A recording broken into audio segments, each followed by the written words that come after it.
Hello everyone, welcome to the Retro Gaming Junction. This is Camilio. We're playing the latest Richard Garriott bullshit game. Ultima 7 Part 2. So, off stream, I did a ton of shit. I said I would, I did it. Sometimes I don't, but I did. So these are my regions. A couple of miscellaneous stuff. This guy has this is the things that I kind of need to switch for my stuff that we lost. Weapons, and then I think it's money and scrolls. No, it's food and scrolls and stuff, and then we have money. Yeah, this is not all the money. I left a couple of things in front here. Okay, let's save. I also upgraded my characters.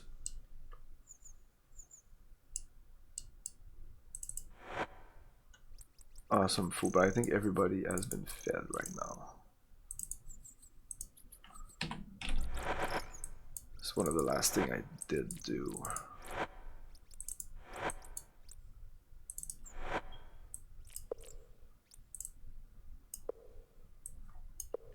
So apparently when you do like F and you feed somebody, it feeds them all the way to max. Oh, is that a magic bow? Even though I don't really use the bows, this is a normal one. Let's take the magic one. Not that I use them. Because I hate going around with the arrows. I hate having to manage the arrows.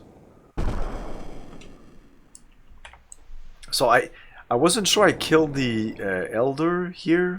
I didn't. So let's enter this place. I ran away at the last second.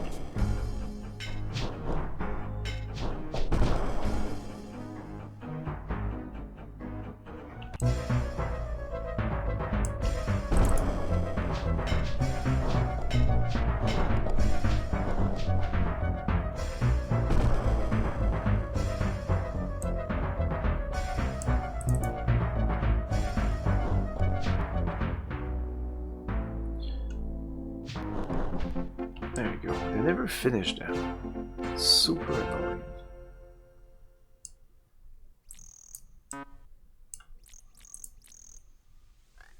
Why is that rock appearing and disappearing with her?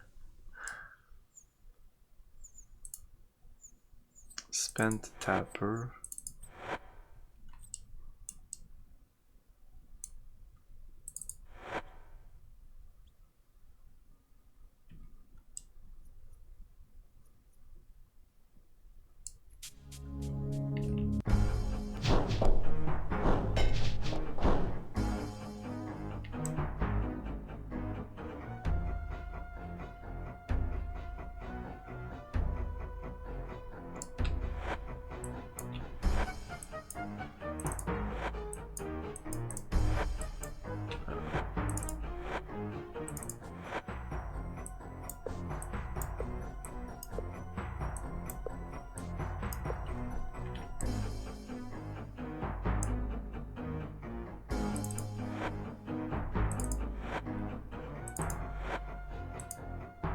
Ooh.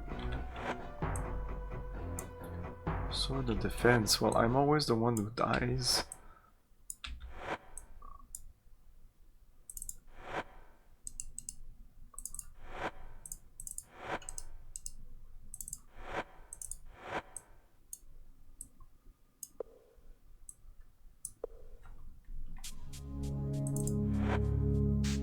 There's a head there.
Oh, wait. No, we'll deal with the boss, the leader of this place before.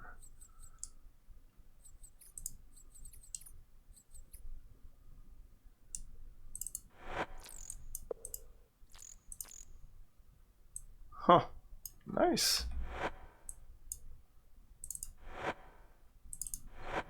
I don't know what that does exactly. Could be useful. Might just be a remnant of the first game. Well,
oh shit, okay.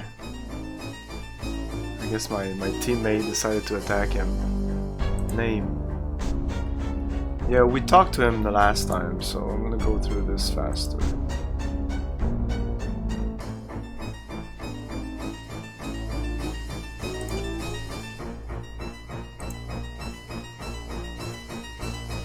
Okay, he has the elm. I say yes. Did you eat him? Yes.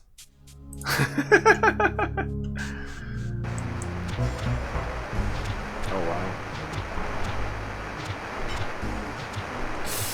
This guy's dying.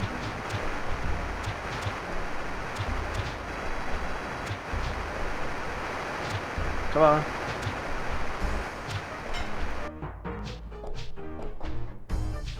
No, you're not done. Just kill down everybody. Yeah.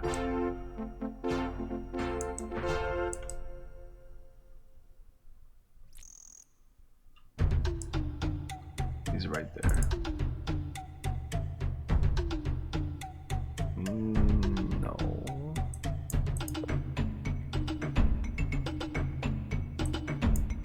Too heavy.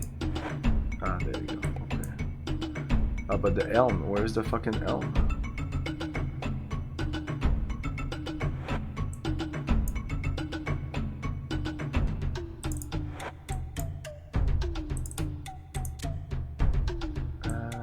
Yeah, I think this is a magic axe.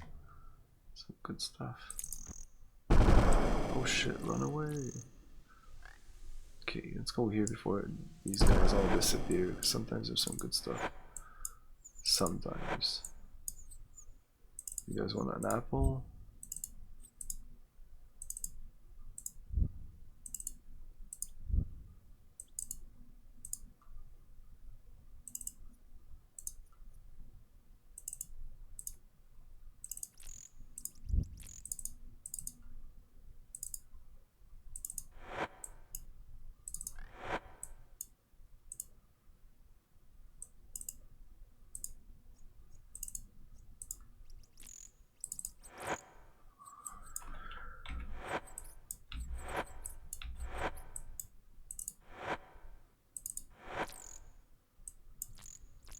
Okay, we're good. Well, you can't have too much food. It's very useful. Okay, let's go back in here. This is just a normal throwing axe. Another key. Oh.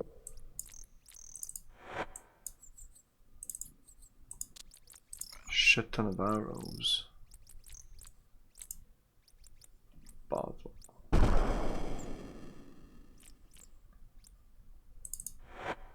Ooh.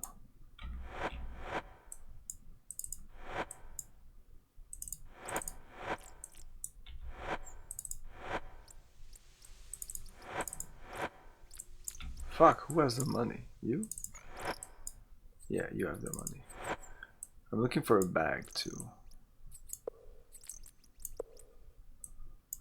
Looks like there's no more space in that bag, but it's surprising.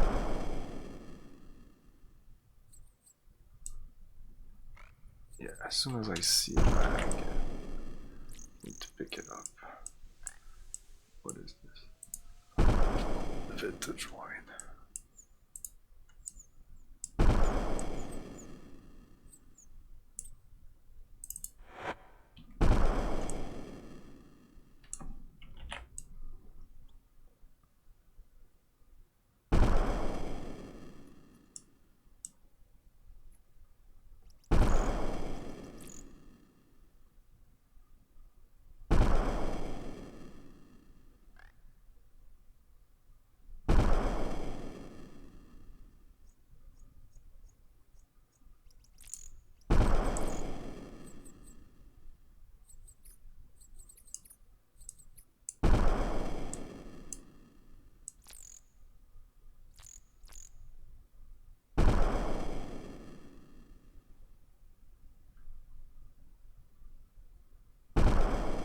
Shit.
Yeah, we're done.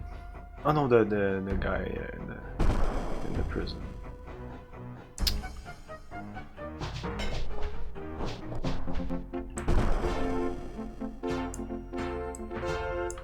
Okay.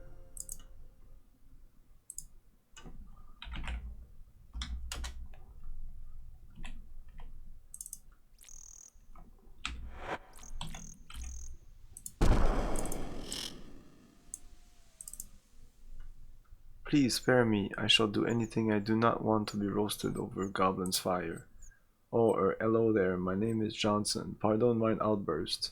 Just I thought thou mightest be a goblin. I was attempting to scare them, surprise them before I rush them. Thou art most fortunate. I might have accidentally killed thee. Had I not recognized this, yeah, I don't think so. I was going to kill as many of these green devils as I could before making my way back. Let us return to Monitor. We will be greeted with a hero's welcome, for we'll be the first to have survived. I mean, braved the goblin's lair. Survived. I mean, destroyed all of the goblins. Okay, so he's not with, like, he doesn't have a... Do not tarry, okay. Are you following?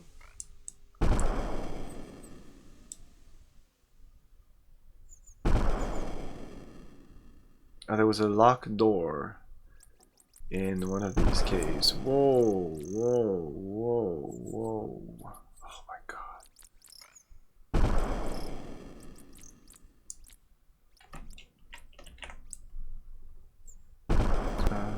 I don't think this is it.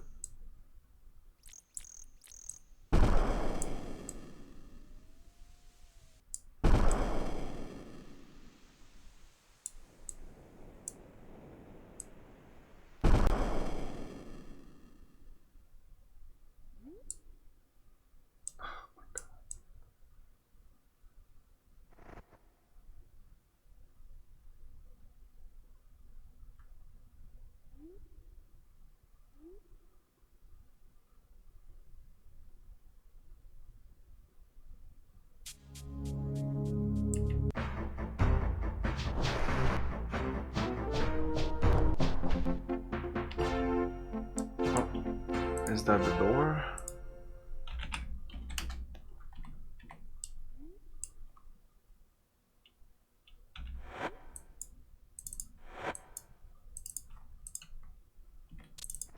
Nice.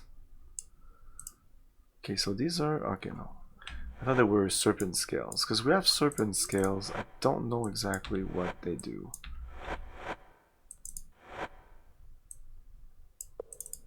Yeah, this is the money.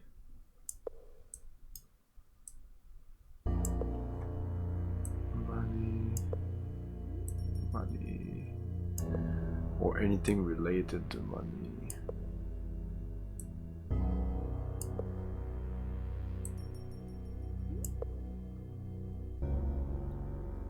Decorative sword.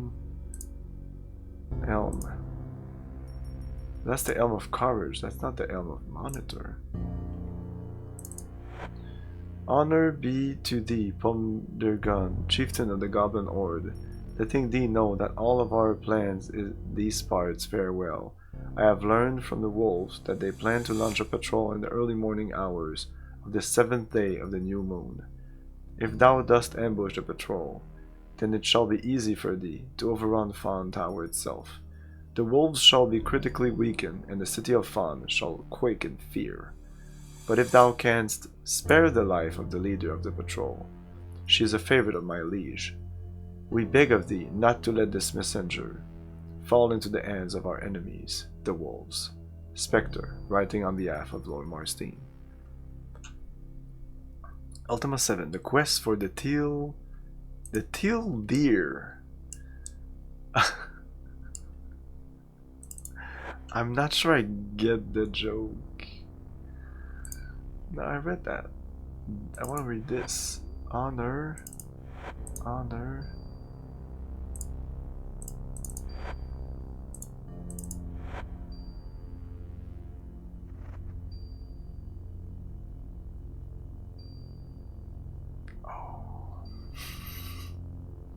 Letting thee know that all of our plans in these parts fare well. Having learned from our successful experience with Fawn Tower, we have decided to withdraw on the fortnight. They say the same thing? No.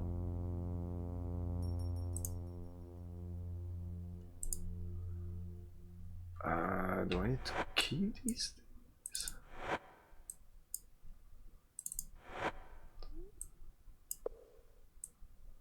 And let's put this there too. A lot of stuff in here. The monies. What's this? Jewelry. I can also sell this. Not everybody exchange jewelry.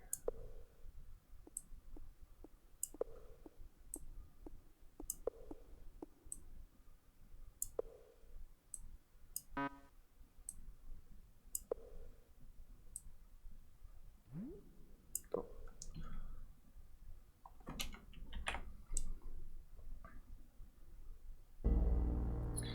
We get everything? What about this? A gold sextant. We have one, but it's not gold.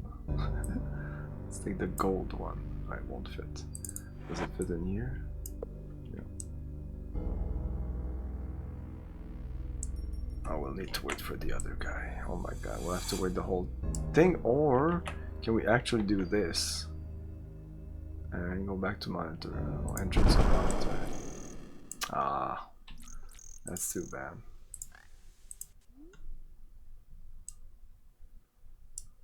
Oh.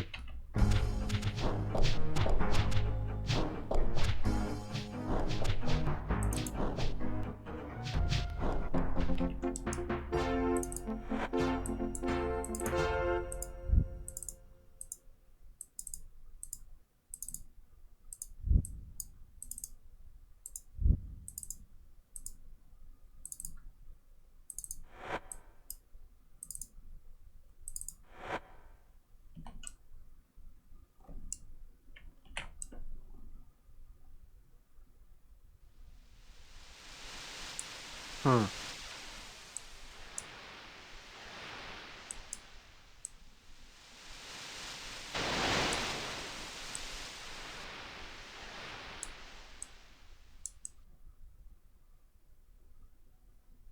want this guy? Uh-oh.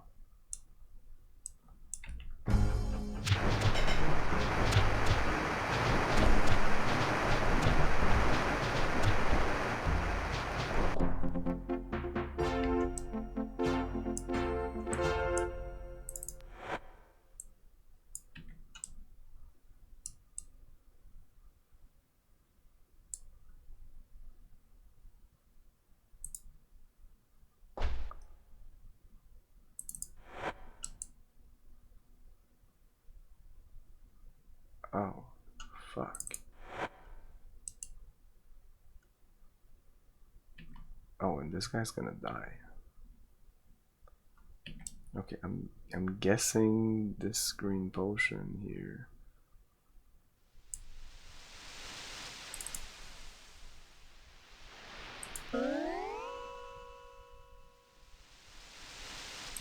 Oh.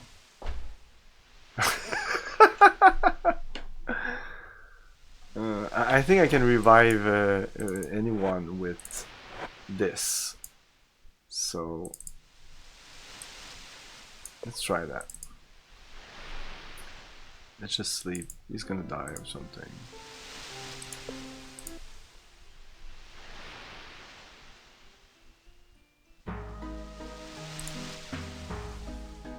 Yeah, he's fine.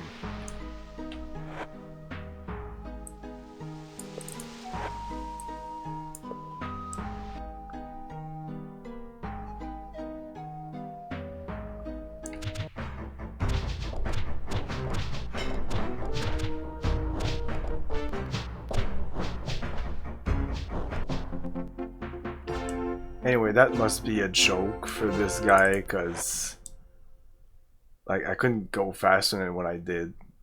I didn't sleep anything. As soon as I opened the door, I tried to go there. So I don't think this is a big deal.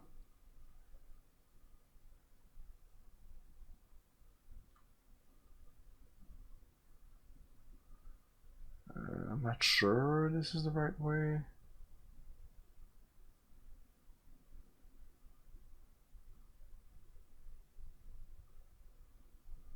Well, now that the guy is not there anymore, maybe I could teleport. I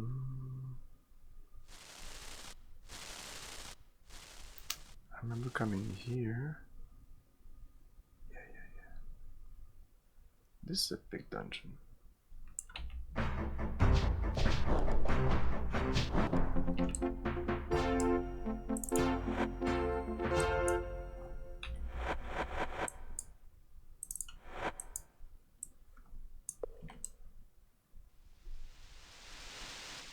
Yeah, that's it. Very close. So did I explore this entire dungeon? Not sure. I think so. That's what I felt like last time. I know I couldn't open this, but what the fuck is he doing? I don't think there's anything there, but who knows. That's why we need to go to Moonglow as soon as possible. That's where we're going if there's anything. If there's nothing else to do. I'm gonna go to Monitor. Well, tell them that we have, I think that we have their elm. I think, I'm not sure.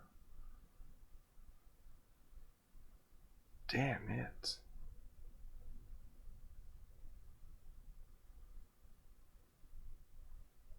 I think that's it. Yay! We could explore this forest. I mean, oh, I guess that's it. Oh yeah, we did explore it. We went, yeah, there's a black monolith here. And then we were looking for this, yeah, let's fucking teleport, fuck that. There we go.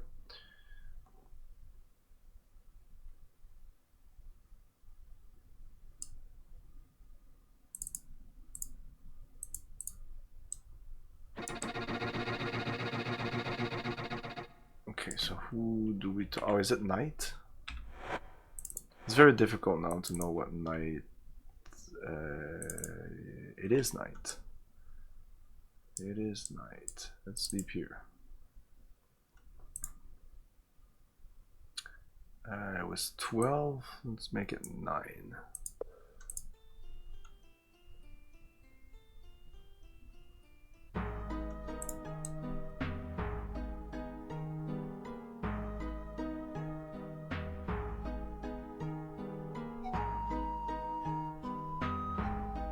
So who do I talk to about this? Don't know. This guy, oh, everybody's still asleep. Ah, maybe they're in the inn.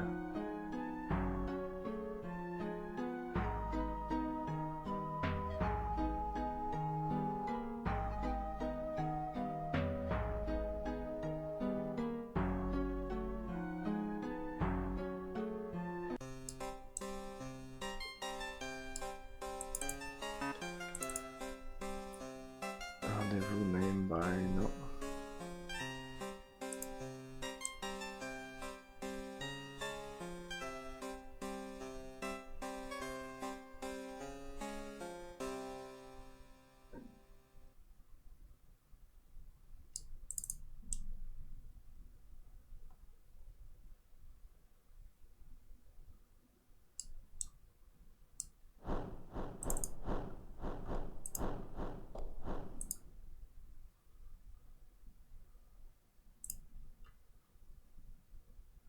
Oh yeah, I need to talk to Simon. No, we killed him. Yeah, we killed him. We killed like 3 people here. Traitor.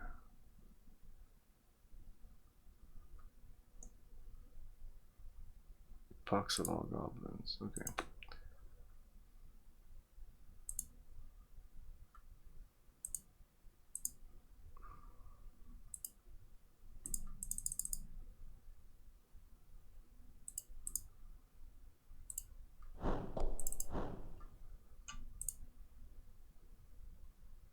Oh. Thanks to thee for liberating the Elm of Monitor from the goblins. Thou hast truly earned the title of Champion Knight. Quest of Courage? We knights on occasion call it Quest of Courage, yeah. Blah, blah, blah. Simon.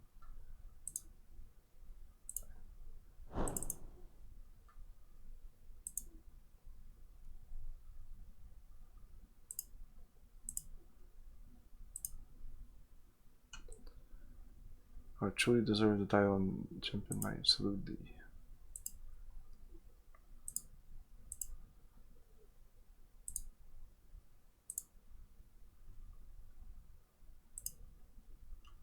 Okay, so document signed by the traitor. My see, here are the scrolls, but this is not what I expected. Lord Marston was the traitor, and that worm Spectre aided him. That would be too kind for them. It seems that Marston sought to spare Astrid's life, but he failed her even as he betrayed his manhood. Marston sought to betray Bold Tower. We must act quickly to warn the tower.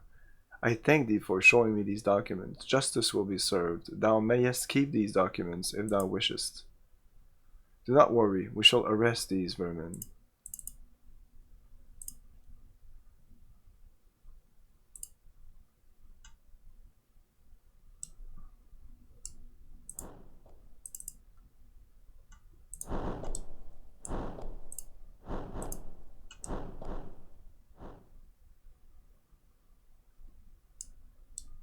No, people are angry, yeah.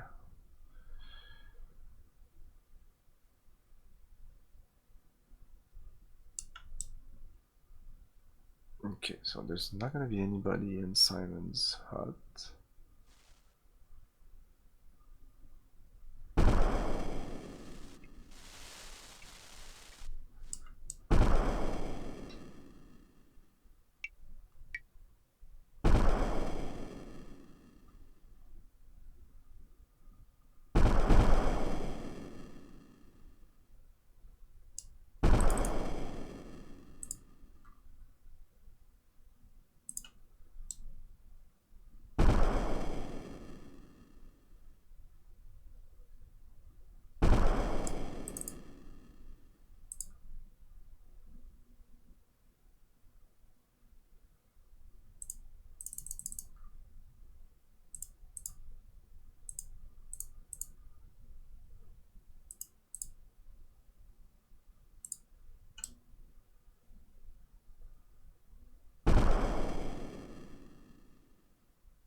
Did we kill him? Whoa. Oh no. The game crashed.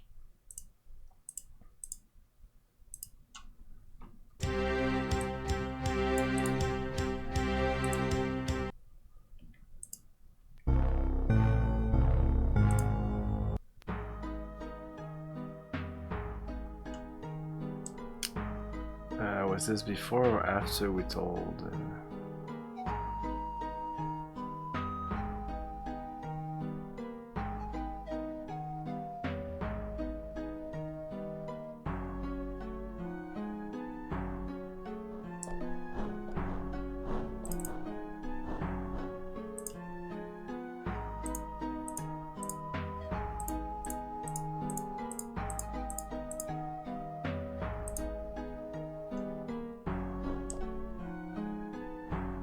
Okay.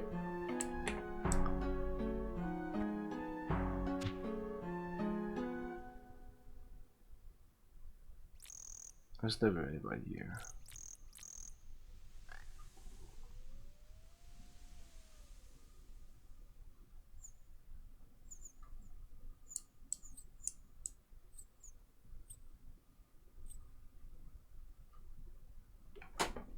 Hey.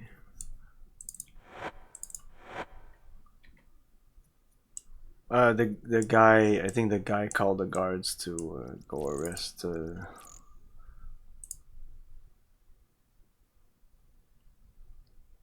Pox.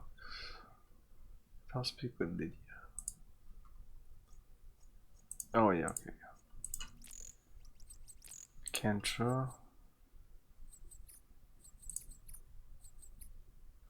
Oh yeah, we're still looking for that.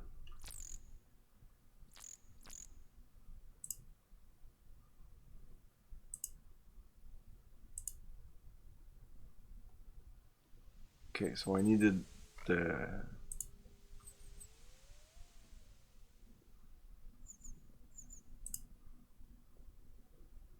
far north 2 Ks that lies to the west. I can feel the cold wind blowing pounding. See no more information.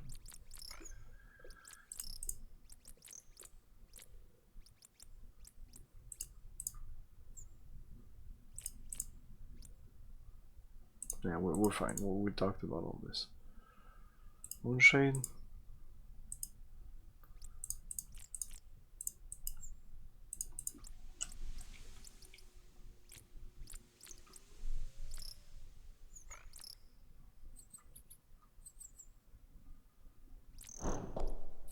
I wouldn't be surprised if we go into prison and there's some people there.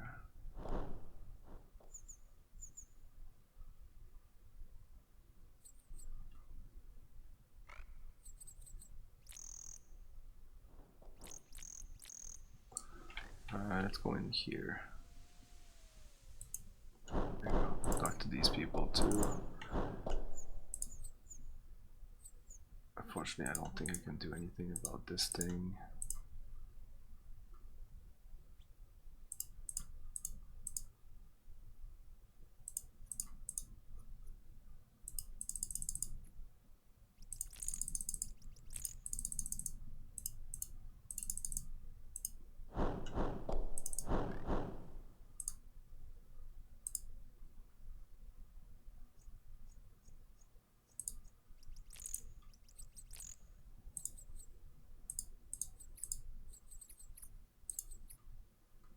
Would probably have gone dead. Those wicked goblins will be much easier to defeat. This evil brain was suddenly able to devise a strategy that perplexed us. Very cool.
Okay.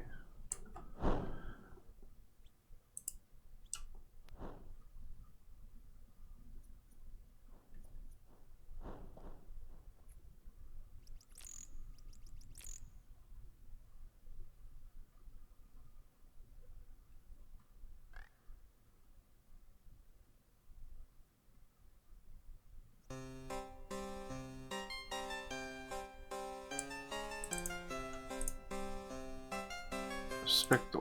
Now that Spectre has been arrested for his crimes, yeah, I need to go to prison. I wonder what I shall do with this key that he gave me for safekeeping. Perhaps I shall give it. Yeah, give it to me. Since thou hast determined all of what had been happening, perhaps thou will be able to put it to good use. What is this key?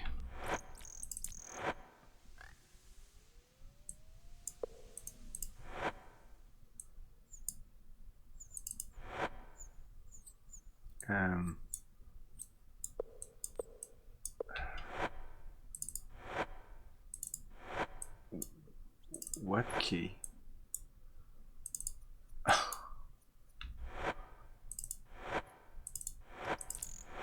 Nobody has any keys? You didn't give me any keys? Hey!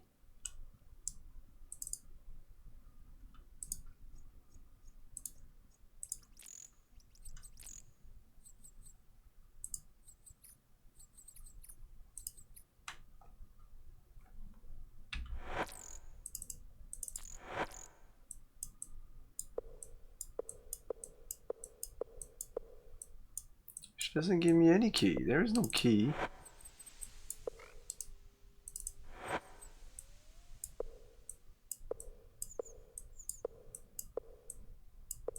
Fuck off! Is it like in my hand or something? Is it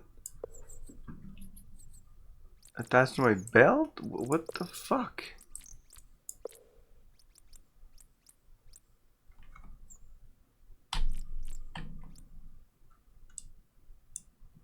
God damn.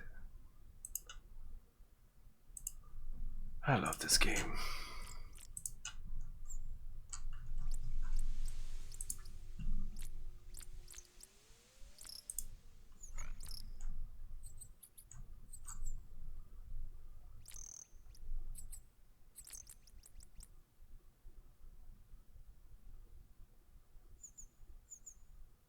If you talk to Mars Inspector after this point, Lord Marston will be arrested, thrown to prison. Talk to the Brendan O'Callaghan about the matter. Okay. Of course, talk to Lucia at the pub about Spectre. She hands over a key to their secret room, head to something, and then walk straight to the seemingly solid cliff face. Through this door, you'll find that what's left of Kentra's father. 154 South 12 West.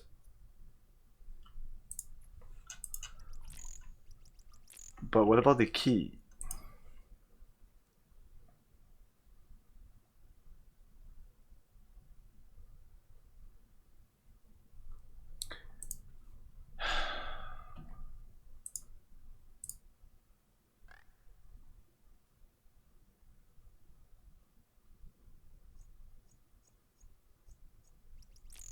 Okay, I think this was before.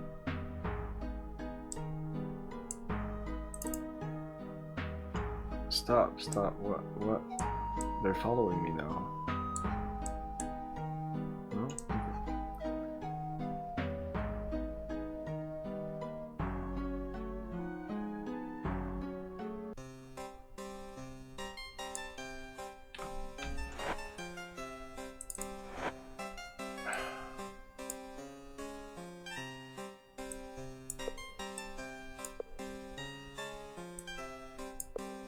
I mean, if I remove this, and this, she'll just give it in my hand, right?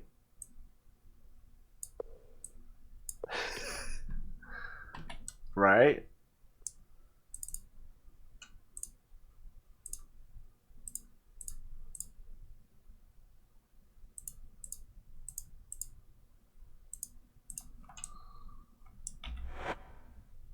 There you go.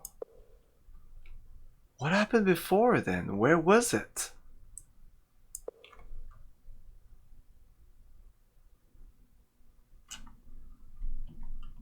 Look, let's try it again. This fucking game.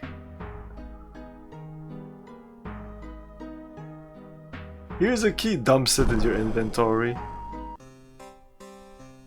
Oh, and now when you buy food, instead of just dumping it into your main inventory, if it doesn't fit, it just goes to the next guy. I think it tries to fill up your bags first. It's so fucking weird.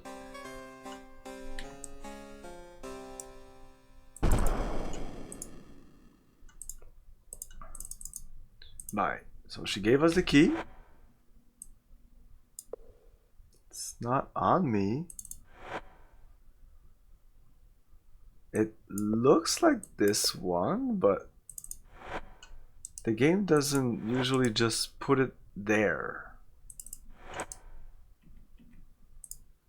Maybe that's it. Let's see. Because that's always the last key we put in.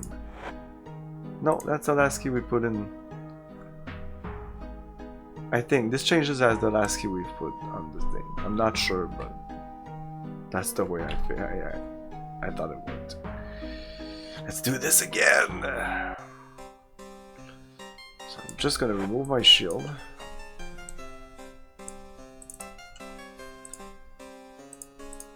It should be in my hand, right? It is not. It is not. We're gonna figure out what the fuck is going on.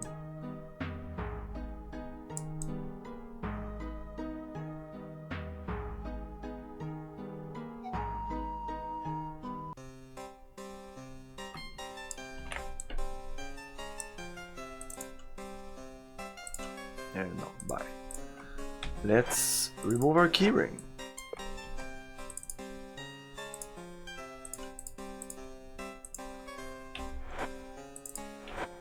Aha! Maybe I have too much things on my... Okay, and one last test. Was it the keyring? Or was it just too many things here?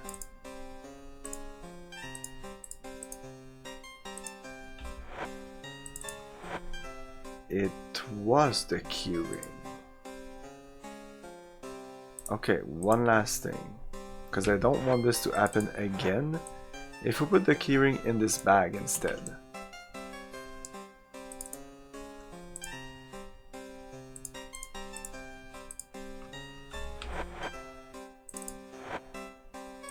Shit. Okay.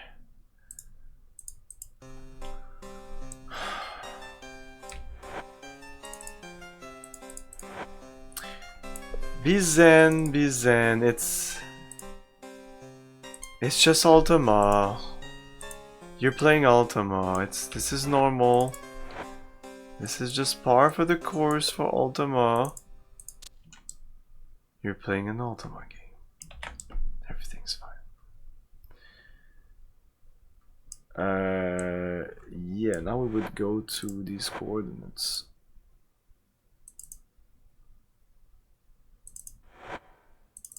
$153.15. $154.12. We're very close.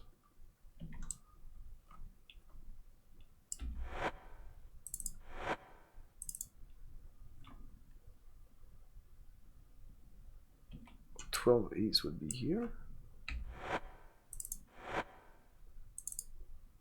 That's 13. And 154 south. That'd be like around here.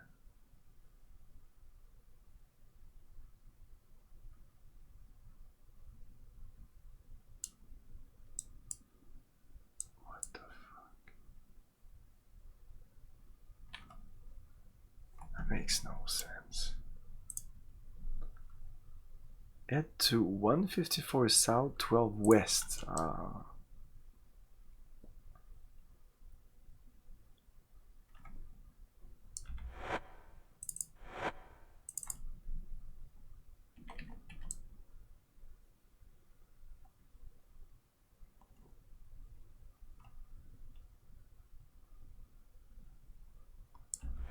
Must be outside town. Yeah.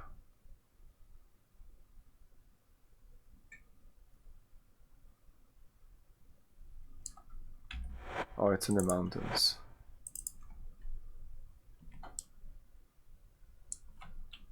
Is it this?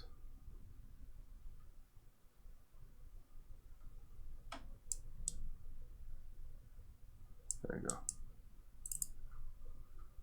I don't know how he would figure this out. Oh, that's the place we would see it outside, but I thought it was higher. And I had to create a staircase.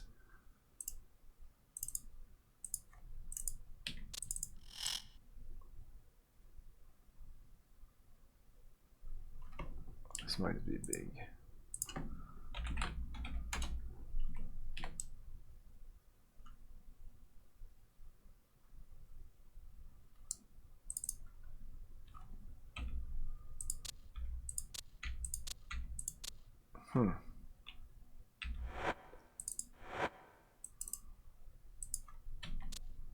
Ow.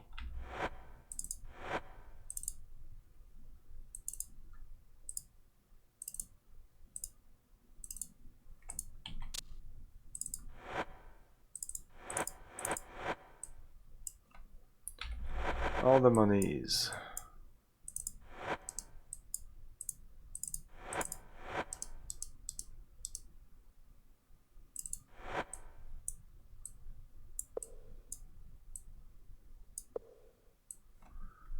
Yeah, I might fill this bag up.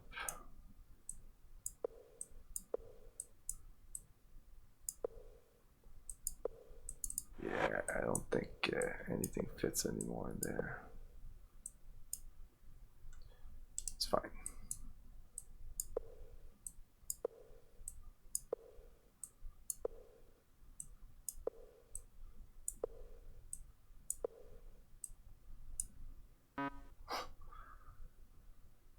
Too heavy?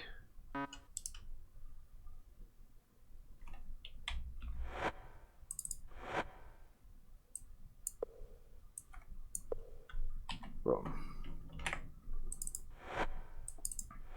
I love thee, Father. I hope thou dost kill more than thy share of goblins. Come home soon, Kantra. Okay, I think these are exploding kegs. Kaboom.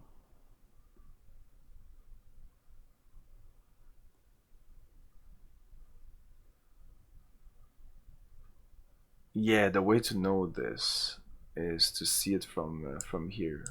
And I did see it, but I really thought that you needed to create a staircase. I didn't think it was an invisible wall. I keep saying invisible wall, that's not what I mean. I mean like an invisible secret passage. Fuck that invisible secret passage. Okay, we're done here. Maybe feed some people.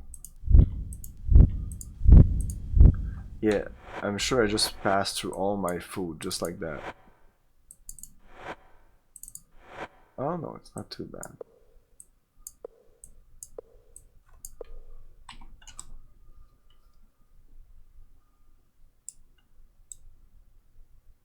Okay, we'll just travel directly here.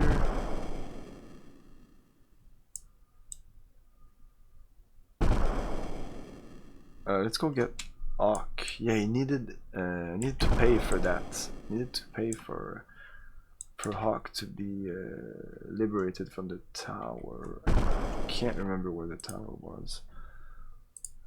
Yeah, open up a map here.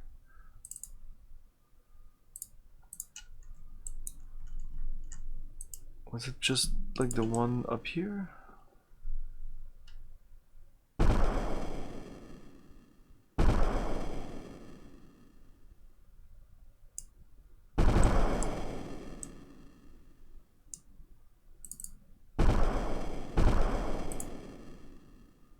Captain Ock. We also accept precious items. Pay the fine. Dost thou wish to pay Captain Ock's fine? Yes. I do not believe that a rogue like thyself has the riches to buy Oxford. What can thy give us? Magic item, jewels, monetary, guilders, found money, monetary. Now that's something we like. How much does thou have? 600. It's not enough. Eh? The ransom was 100. Well, we changed our mind. Now 700. Pay fine. Yeah. Monetary. I have a little bit of jewelry.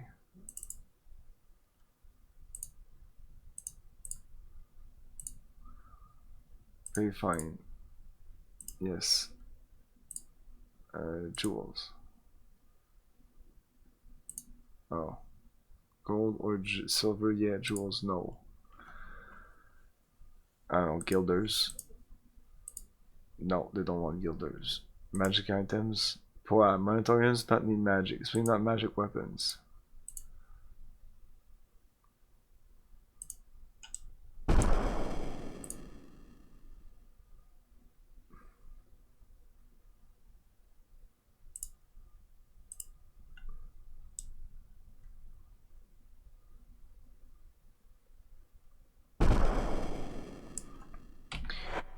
I think I should have talked to him before.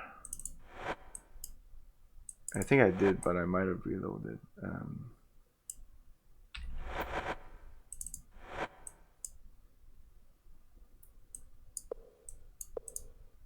Yeah, these are monetary. The big coins.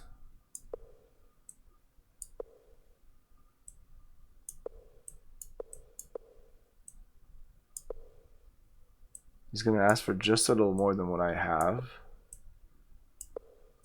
And I'll just pick up this on the floor and it should be fine.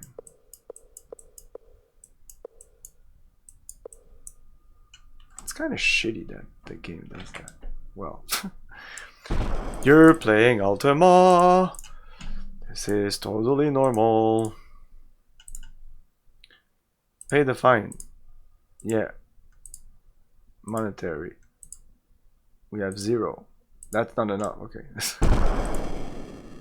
100. Yeah, let's put 100 on us.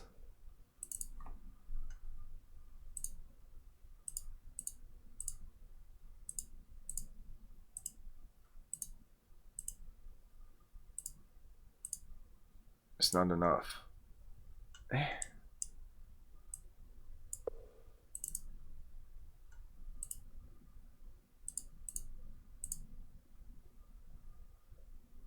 He says we accept. Maybe that's what he wants. Yes. Monetary. 200. Say it was 100. Now we want 700. Okay, so actually they actually always wanted 700. I can get 700. I need to change.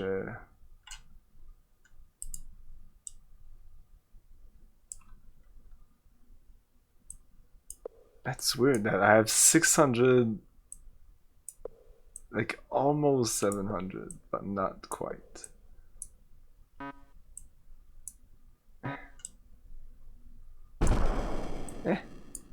Put it on yourself. It doesn't. Oh no, it doesn't fit. It doesn't fit anymore. Okay, let me check something. So much bullshit in this game.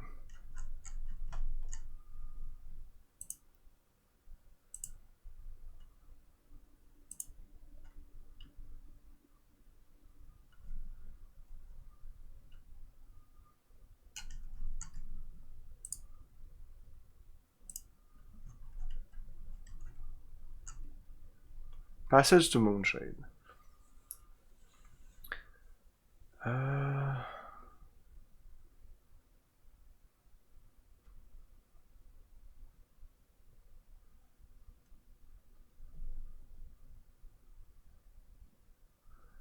He says go back to the bull tower, drop all gold bars on the ground, offer 1 gold bar to the pikeman, and that's it. And that works. At least I have gold bars.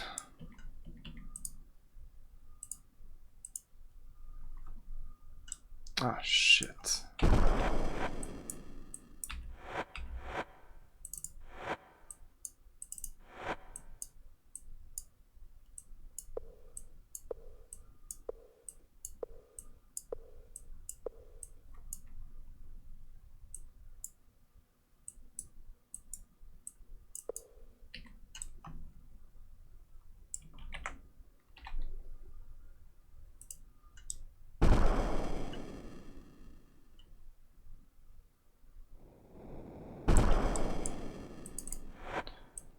I have 3 gold bars here and a shit ton of gold. And a bag. Oh, it's the bag with, yeah, I'm gonna keep this there. This is the bag with the stuff that's for the Silver Seed expansion. When we decide to go back there.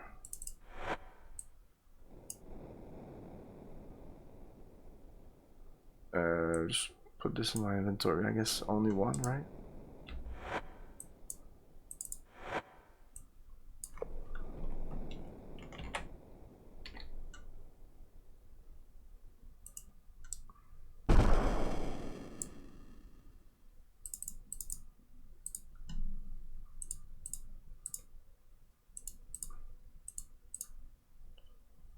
Gold bars. Here's the key. Uh-oh.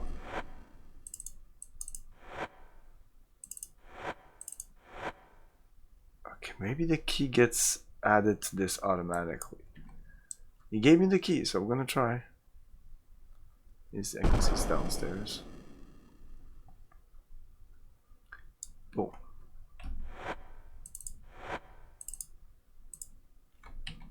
Okay.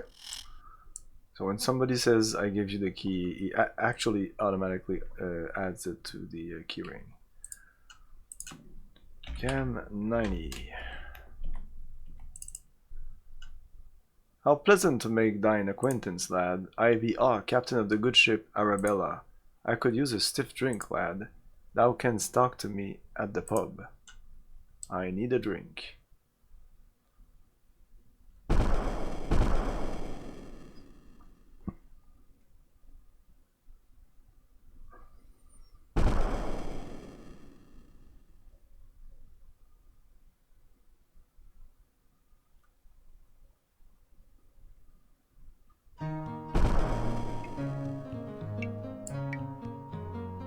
Oh, this guy. He's new.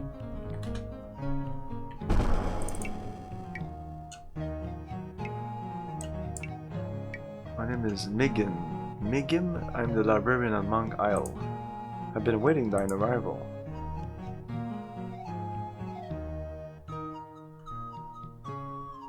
Oh, that's part of the Silver Seed expansion. Librarian. It is my duty to transcribe and care for the prophecies of Xenka. It was I that found the passage that told of thy coming. Monk Isle. Monk Isle is where the followers of Xenka dwell, Camilio. Only a few believers remain to study and contemplate the mystery of her words. Few are now willing to devote their life to waiting on events that may take centuries to unfold. Faith is not an easy thing. Alas, Xenka's writing follow no order and are convoluted and vague. We have spent the years since her disappearance trying to decide if some passage had already happened, or if one event will follow another. The events in these prophecies are wild and connected by no frame that we have been able to discover. Great storms, the containers of hope smashed, lost love forgiven and restored. We still seek their meanings. Xenka was not a young woman, Camilio. After she disappeared from our midst, we found a freshly inked passage that promised her return when the end was near. I was always taught that she had discovered some way to ensure that she would live to see her prophecies revealed, though I know not how. Yes, Camilio, it is written that a hero from another world will come to right disorder in our land, that is thee. It is also written that treachery will stalk these steps at the beginning of thy quest. That is why I'm here. Not all of Xenka's followers believe that we should take direct action in aiding thee. However, Toxa and I disagree. It was quite a find, my lord. I have been uncovering many small things over the years in the passages beneath the abbey, but this is the first time I have found something as large as a chest. It was a pity that the scroll that accompanied the amulet was so fragile. It was one of the oldest I have yet found.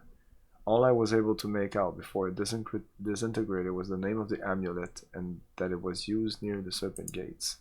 Perhaps it means that there is more yet to aid. I must be cautious in aiding thee, my lord, but rest assured that I will prompt thee as much as possible. She was a very wise woman, my lord. She foretold the storms that brought thee to our land and saw the end of the world. Those who believed in her wisdom banded together to study her words so that we might be help avert the fate she foresaw. Pretty sure I talked to this guy before. Great skills.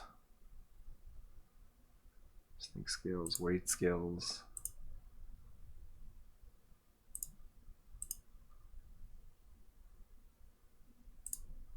Yeah, I remember this.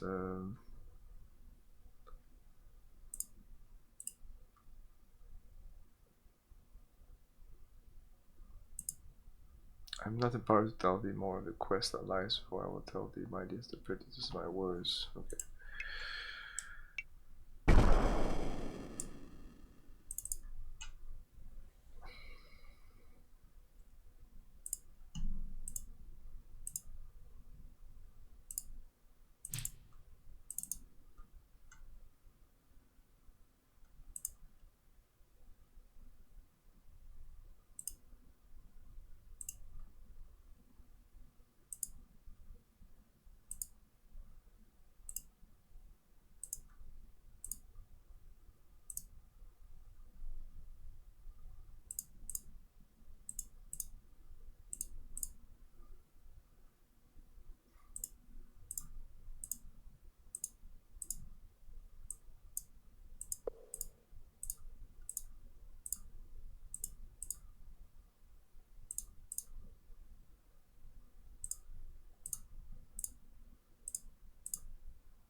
Wow, $200 for that piece of jewelry.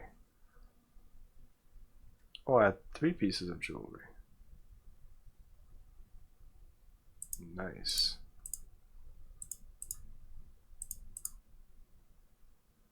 Gems. I have so much money, it's amazing. And now we're done.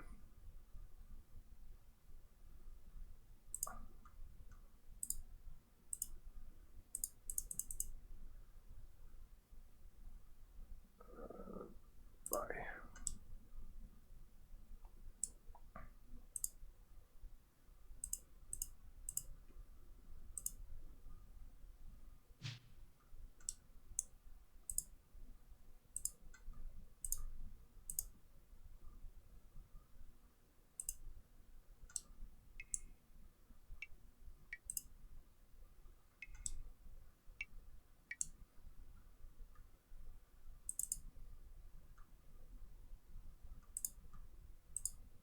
Wow, that guy had literally nothing to say to us, which is quite rare in this game.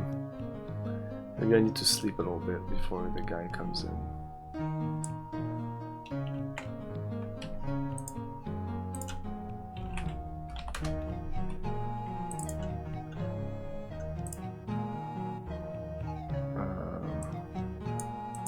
No idea what time it is.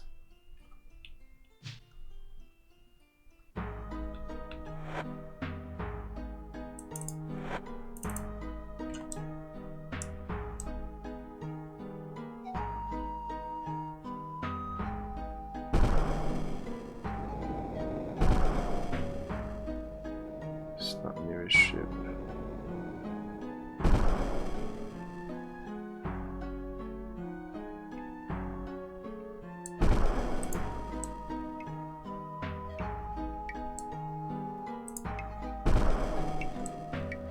Oh, he's there.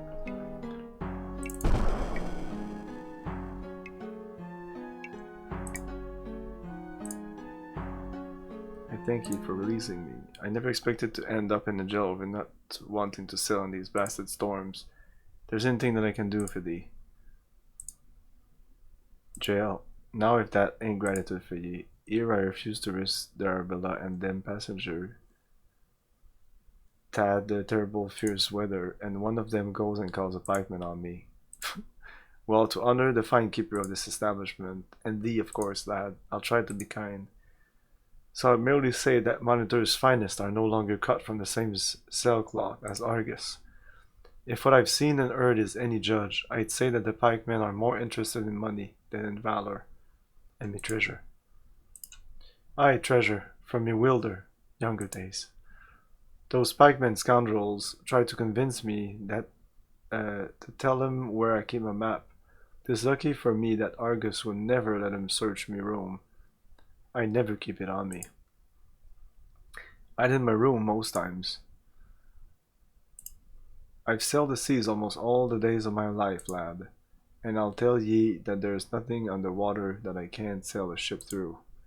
But how can a man fight something that plucks a ship out of the water or turns the ship's sail into slabs of stones? And I'll not think me a coward to tell ye that these storms have me plenty mindful of how deep them seas are. I had 3 passengers for the trip over to Moonshade. There's a fellow named Kane, a scurvy merchant named Flindo, and a pretty lass named Selina. Pretty little thing, lad. Brought her over from Moonshade a while back. Might have been the return trip from taking that fat sage battling across. And a sullen, bossy sort of fellow he was too, did not even have the decency to lift a mug with me during a crossing. Bah! But what was I talking about? Oh yes, that lovely slip of a lass, Selina. She must have been someone's servant. Said she wanted to go home for a visit. Said she might be here for me to take her back. I don't think she said, but I did perceive it was somewhere like Monitor.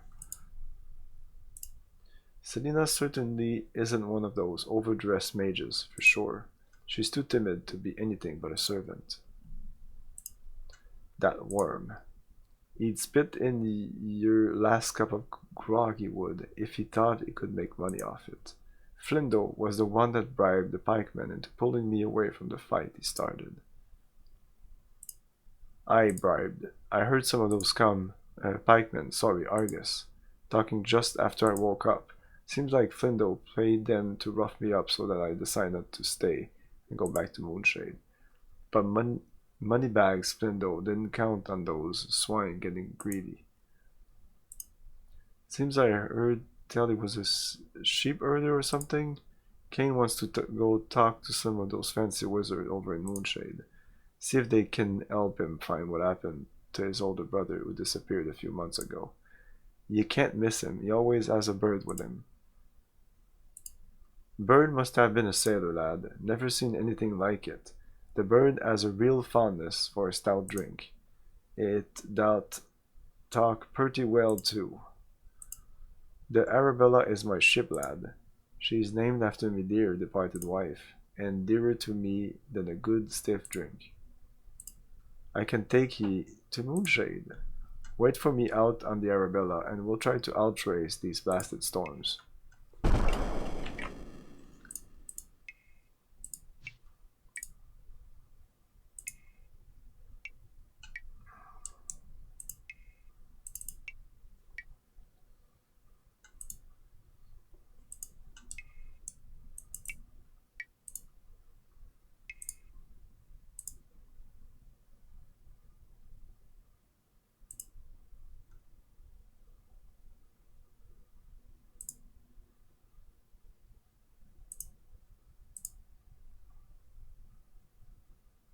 Call the duel.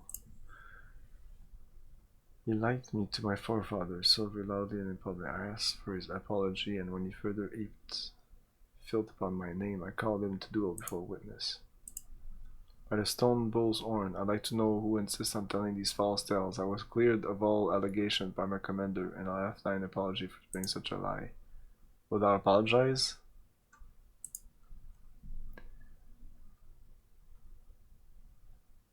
Apologize.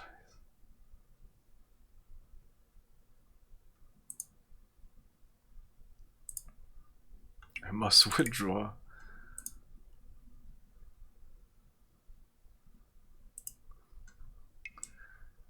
So it would be nice to go to his room. If he says that he has a map in his room.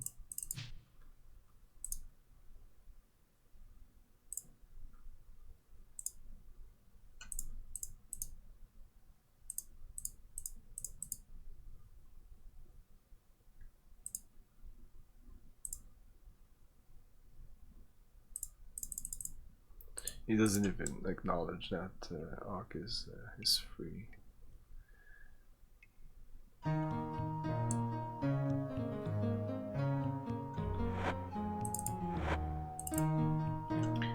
(1 p.m.) So if we go and sleep till maybe not 9, yeah, midnight, Mr. Ark should be in his room.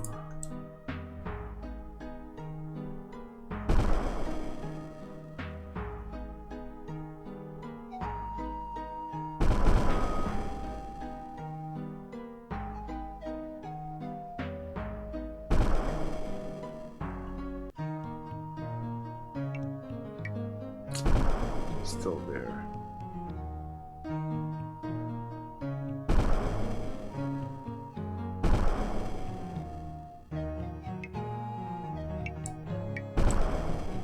It's not here. Who's this guy?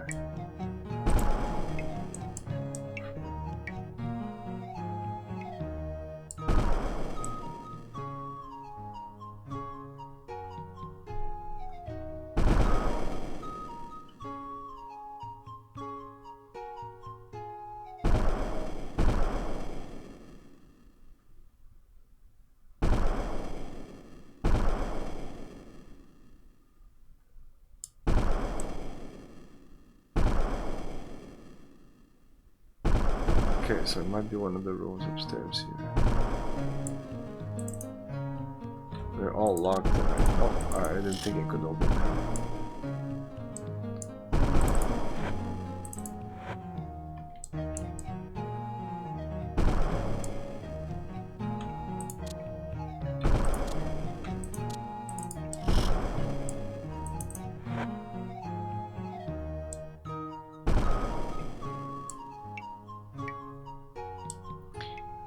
Fuck it, let's sleep till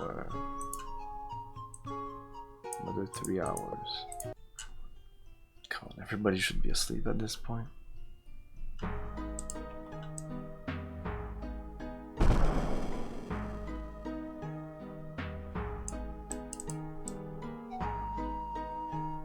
What the fuck?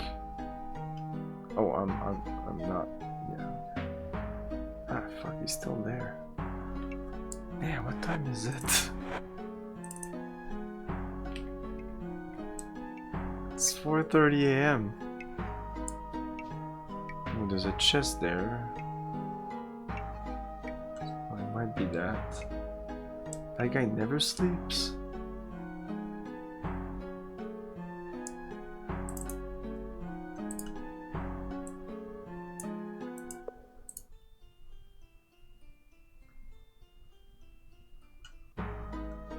I can understand he sleeps late, but come on.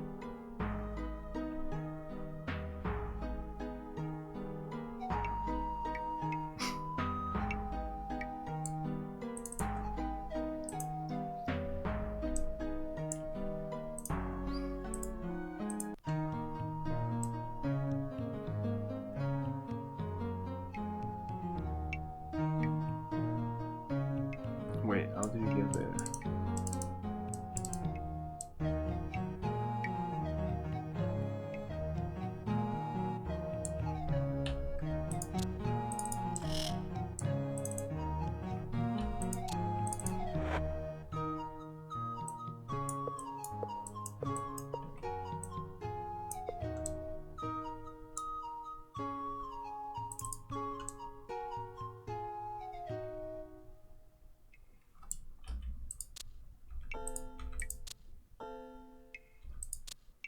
Oh, this is special then. Do I have the key for this?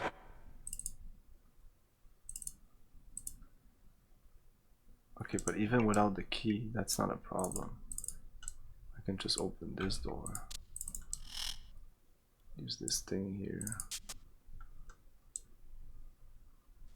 No, I'm not sure which one.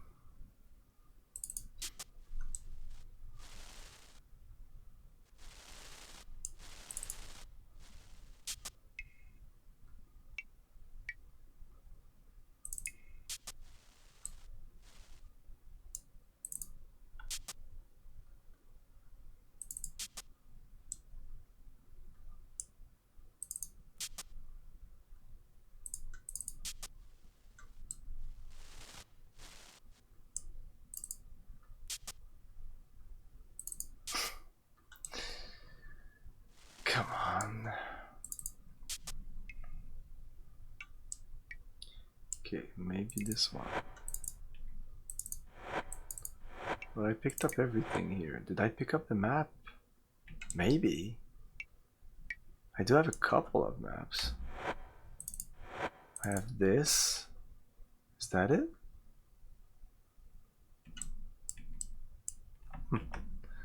Wait, let me see. It might be that. Who knows? Yeah, I've done all this before.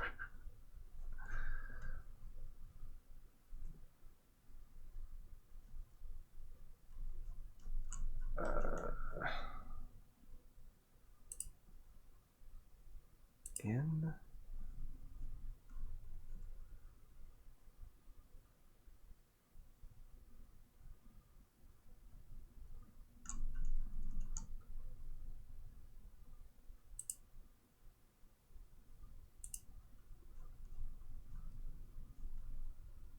Ox Treasure. You can take Ox Treasure now if you wish. Look inside the Aldo Triad, blah blah blah, to find a massive. Or get it later in the course of game when you get the key from VII or find it on Ark and Moonshade, which unlike the chest in Ox Room. Where is Ox Room?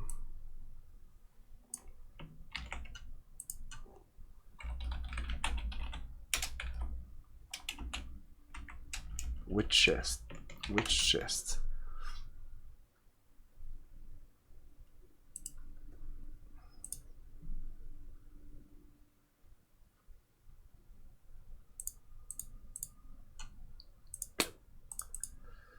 I don't know.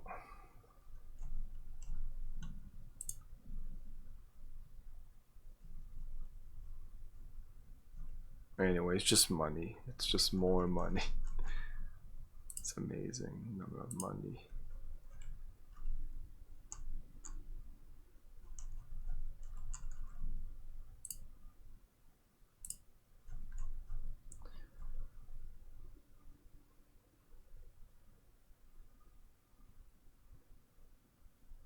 Oh, the serpent crown. Oh, that's an important thing.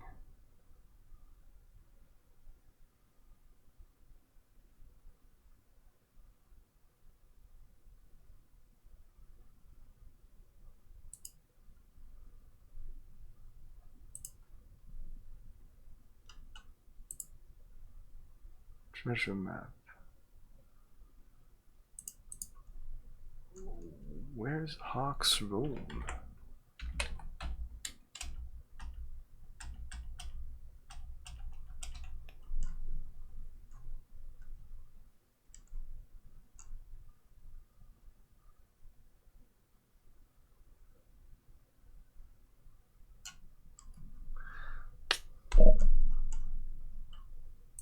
Yeah, you would think his room is in the fucking pub, but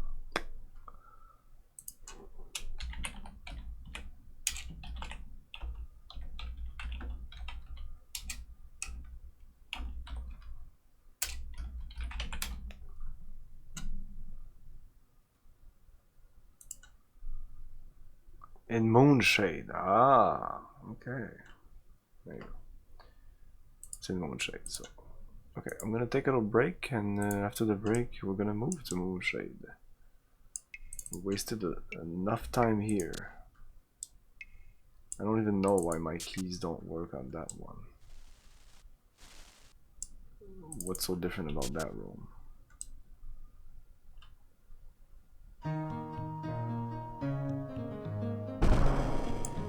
What time is it? 2 p.m.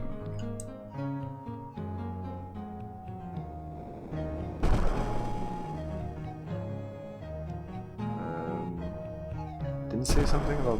Whoa! That happened automatically. I didn't do anything. Okay.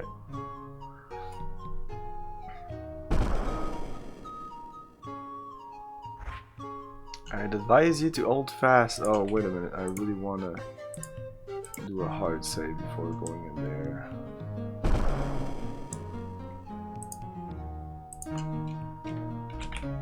'93. Sailing. Okay, yeah, I'll do a break and we'll be back in a couple of minutes with more Ultima 7 Part 2.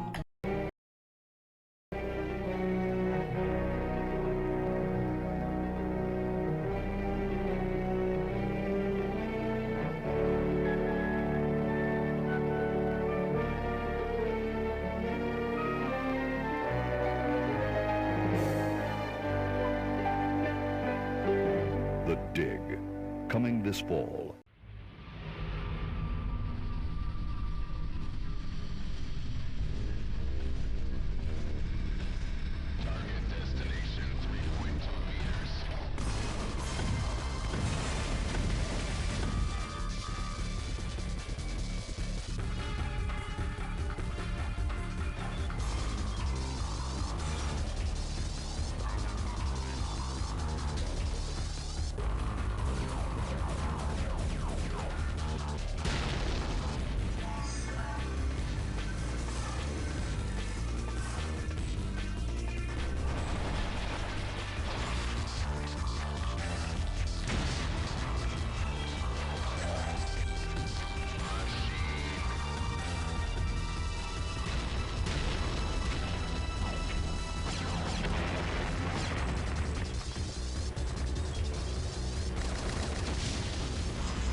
Lipstick?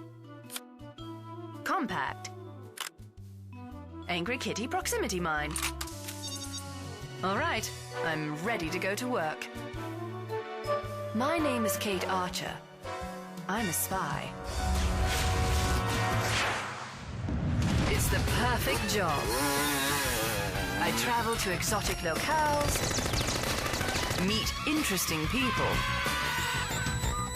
It's the challenge I enjoy.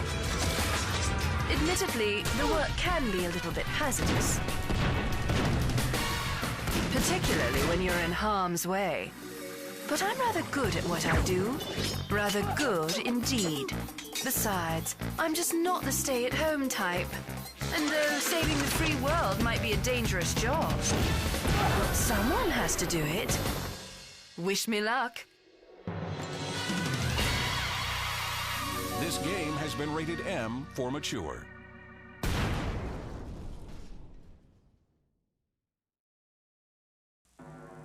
Descent. 8-player network. Doom 4. 8 is greater than 4. Descent. 24 enemies. Doom 18. 24 is greater than 18. Descent. 360 degrees of vertical rotation. Doom 0. 360 is greater than 0. Descent. For your PC, not equal to Doom, greater than.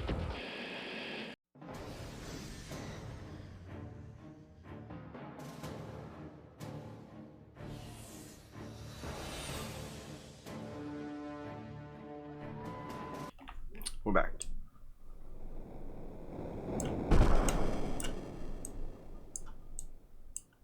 Yeah, as soon as I pass this line, there's an automatic scene that starts. I hope I entered that this section on the right side or the left side. I don't know. I hope the eggs are okay. I hope I didn't break any eggs.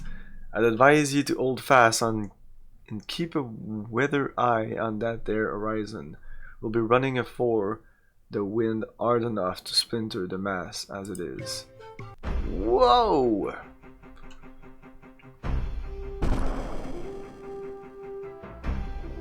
Wow, that is a huge, I don't know what you call that, the statue you put at the, that is a fucking huge statue. Reef the sails and hang on, there'll be one those damn storms are bearing down on us. Heaven help us. Does that mean that going back and forth from these two islands would be a fucking pain in the ass?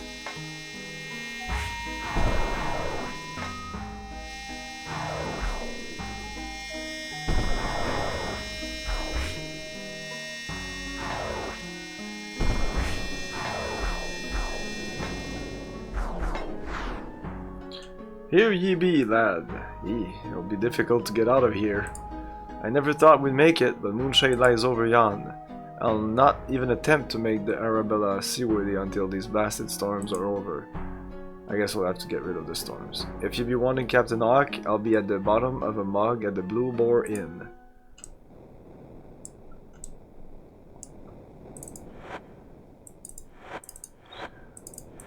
Oh, there's some food, some fish in there.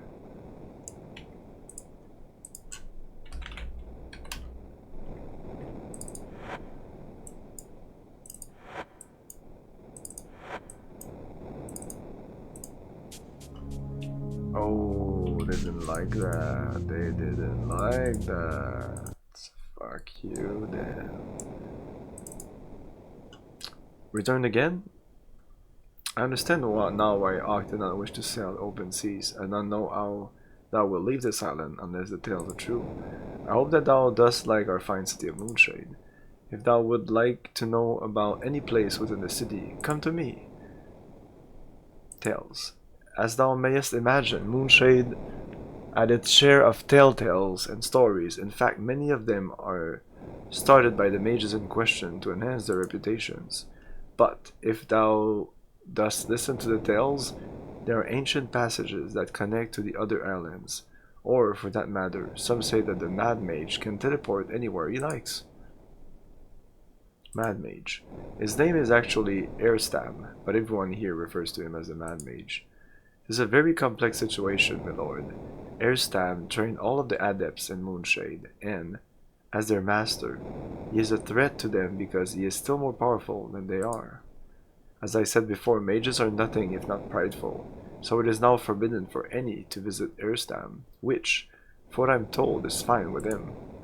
If thou wishest to try and contact the Mad Mage, thou can try speaking with Pothos. I believe that they still maintain a contact of sorts. Pothos is the apothecary. He hath some small magical ability, but not enough to enter the ranks of the adepts, so he makes his living selling them reagents and potions. I know nothing other than the fact that they are said to exist, and that they are supposedly fraught with peril. Perhaps if thou dost ask Feda Biblio, he can confirm it, or even tell where they are. Feda Biblio. Feda Biblio is the Magister of Moonshade. It is his duty to test the children throughout the land and bring them to Moonshade for training. Thou mayest find him at the seminarium. It makes my very skin crawl, my lord, to think of the damage an untutored mage could do. Seminarium. That is where all the novice mage are taught. Look for the youngsters in the street and thou will find it. Although I'm not a mage, I'm an influential man in Moonshade because my shop provides the samples of life to the secluded island. Why, I even know the mage's lord's mistress. In fact, this is what I shall do for thee. Since thou didst make it possible for Hawk to sell us here, I shall repay thee. I shall arrange for thee to meet with the mage lord himself.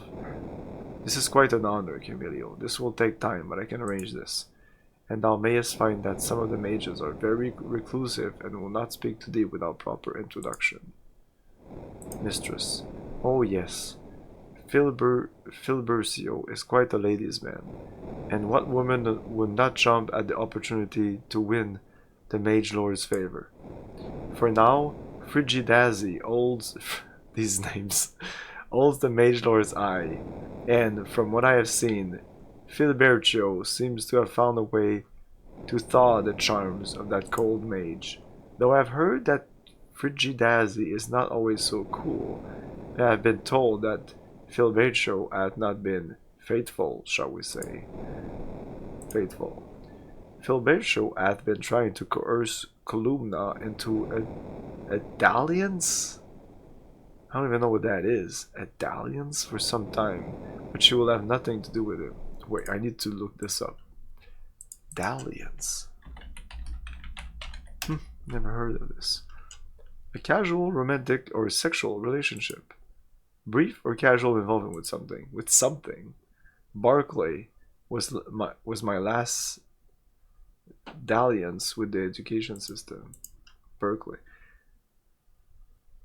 Dalliance. Yeah, it was very popular in the 1800s. I'm not joking. It was a term that was very popular in the 1800s, and it was a pretty low between the 50s and 2019, and for some 2018, and for some reason in 2019 it kind of upped.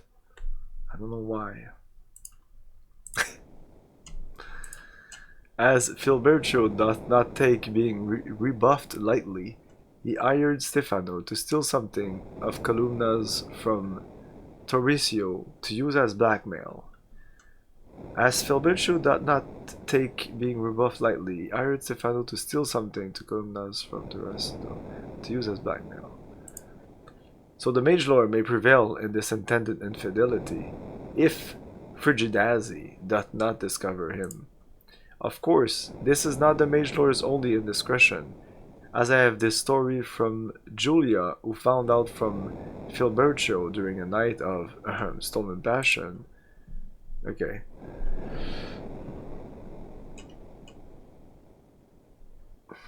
Julia. Julia is a ranger at the winery. She is a rather handsome woman, very no-nonsense sort. Is that the Julia?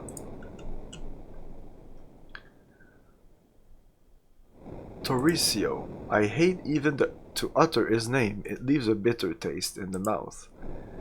Torricio specializes in creating the magical automatons that most mages prefer as their servants. I will grant that he is skilled enough, but he doth have the ethics of a snake. 'Tis a good thing Petra escaped from his sickening clutches, and has Rocco to protect her.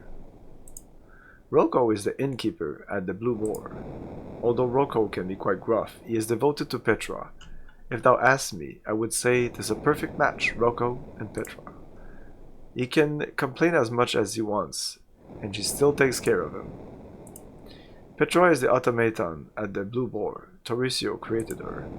I have only heard a bit of the tale, so thou should go speak to Petra directly to hear the right of it. In short, Torricio had vile intent for Petra, but she escaped, and Rocco took her in and watched over her.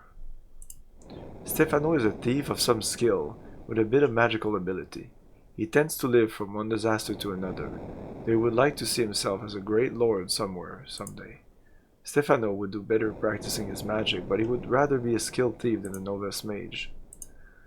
There is not much to say about Columna. She is one of Moonshade's most reclusive mages. I think that is what makes her so attractive to Felbicio. She seems unattainable. Why she insists on dallying with that scum Torricio, I will never know. She would do better with the Mage Lord. Anyway, thou dost look like it. I've heard that Frigidazi can be quite warm to those who catch her fancy, and I'm told that she can be very persistent about getting what she wants. Although I think it would be foolish to catch her eye as long as Filberto doth have an interest in her, if thou knowest what I mean. Frigidazi specializes in cold-related spells. She is great beauty, but she is rather cold to everyone. Perhaps I should not say this, but I think Frigidazi is using Filberto to gain status within the ranks of the adepts. There are many places that thou wilt want to visit while thou art here. Thou mayest find lodging at the Blue Boar. Thou should see the winery, and there's the artist bazaar.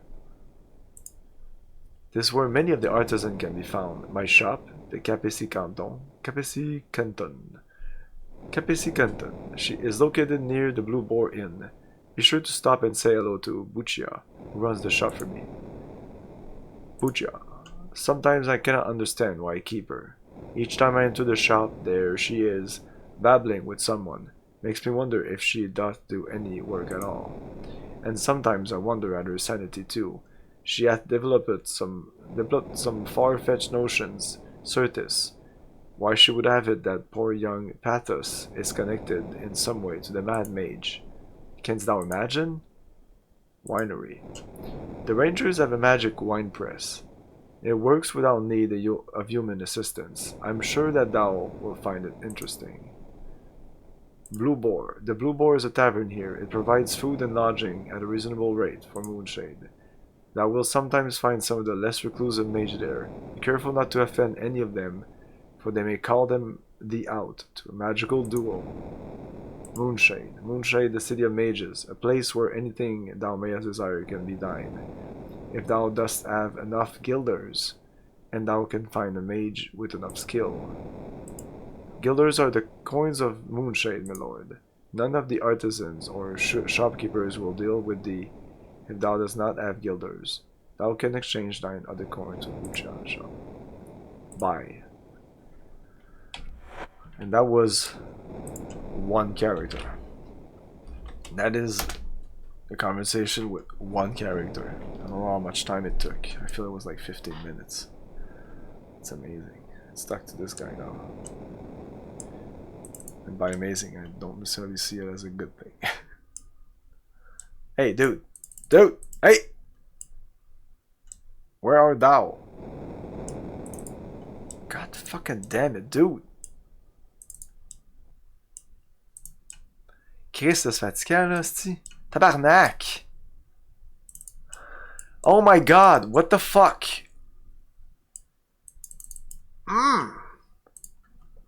It's not this place marvelous, my lord. There be so much to see. Everything is so fancy. I wish Edrin was here with me. I'd be certain he could show me around. I hope some of these powerful mages will help me find him. Passage. Now that we are here in Moonshade, it seems that thou cannot find passage to go elsewhere. Not even Captain Hawk will brave those teleport storms again. Storms. I was frightened during that storm when Edrin disappeared, but it weren't nothing compared to that sea crossing in Hawk's ship. I am not looking forward to sailing again, I can tell thee. Edrin, I have not yet spoken with any of them mages. I'll admit that they frighten me, but I know that I have to do it and do it sometime. They are mine only hope of finding Edrin again. After that terrible crossing, Hawk swore he'd drink all of Moonshade dry. I doubt thou wilt find him far from a mug of strong spirits.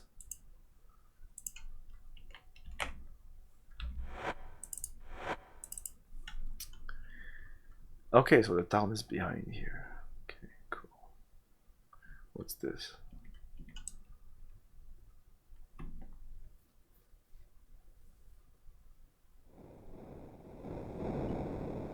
Let's see, was there more people around the ship? Oh.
Whoa.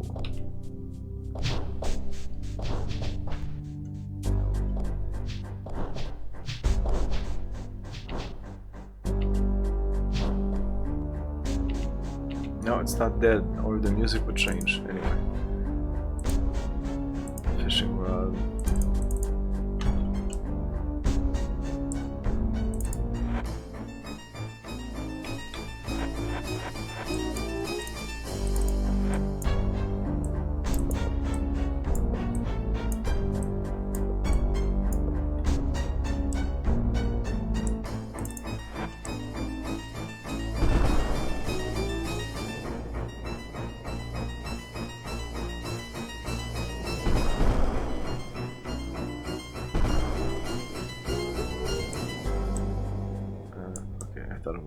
guy.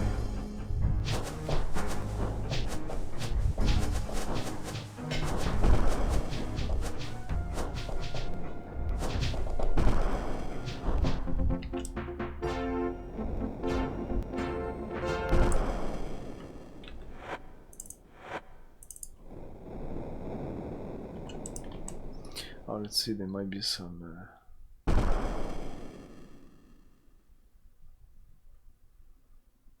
caves around here.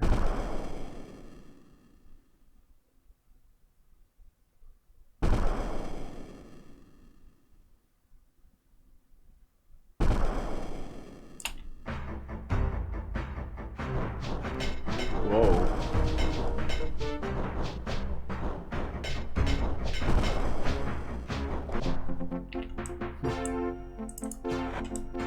High grass where we can't even see the It's cool. This grass thing that wasn't in the it's one of the only thing I knew about this game. I don't remember that in part 1. Okay, so I guess this is when we enter the town.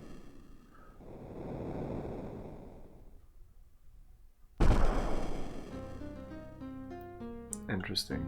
Is that supposed to protect your town? Okay, so we can teleport to the Silver Seed section. What time is it? 4 p.m.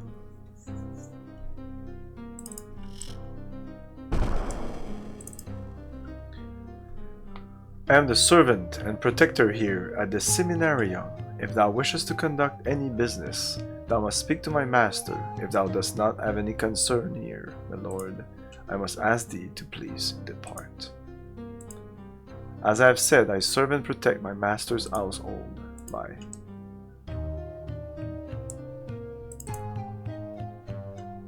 Thou must be a seeker after knowledge. I am the mage Fidabiblio, and I serve as the magister of Moonshade.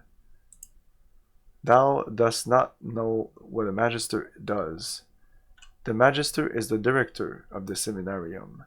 It is the only school of mages in the entire land. One of my functions is to find gifted children for the school. When they're located, I bring them to the school. I was appointed as magister for life. Seminarium. The seminarium is unique in all the land, for all mages are welcome to come here and study our records concerning spell research and magical activity. Any mage can study here in safety, knowing that this place is a sanctuary from violence. Passing travelers also stop here to access our library. Children. A young, untrained mage can be quite dangerous. Therefore, these children must be brought to the seminarium for their own safety. For instance, take young Frel. His father was a shopkeeper. What could a merchant teach his son about magical powers? Taking care of my students is a tiring but fulfilling duty. Young Frel shows much promise, and Endrio is almost ready to graduate. I must confess that Frel is my favorite student. He is most brilliant, but the unfortunate thing is that he knows this. Sometimes I feel that he is simply too smart for his own good. Andrew had quite a bit of youthful enthusiasm, and I find that most refreshing, but I do wish that he would use a bit more caution in his experiments. Thou art not the first to be attracted to our facilities. In recent days, 2 visitors are memorable. First, there was a scholar, Gweno. We could not help her much as her interest was in historical matters. I suggested that she consult the library in Monk Isle. Less agreeable was the visit of the mage Batlin. He appeared to be most interested in the ancient inhabitants of this land, the Ophidians. Indeed, one might say that he was obsessed. Spellbook. Bring me 3 fresh mandrake roots. I might have that, and I shall let thee have a spellbook. The roots are found on Monk Isle. Thou dost not understand me. The roots must be fresh, taken from the swamp precisely as the tides are receding. These roots are stale and unsuitable for our purpose. Not the ones I have right now. Return to Monk Isle and return with fresh roots. Return! Okay. Okay, let me take more notes here.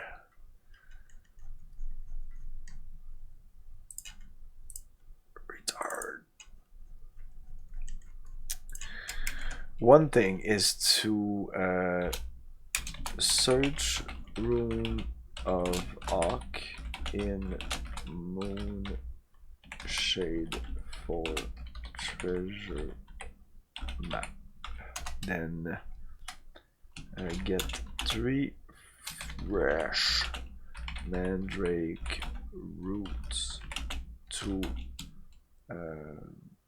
Father Bibli or something like that for spell book, like the most important thing in the fucking game.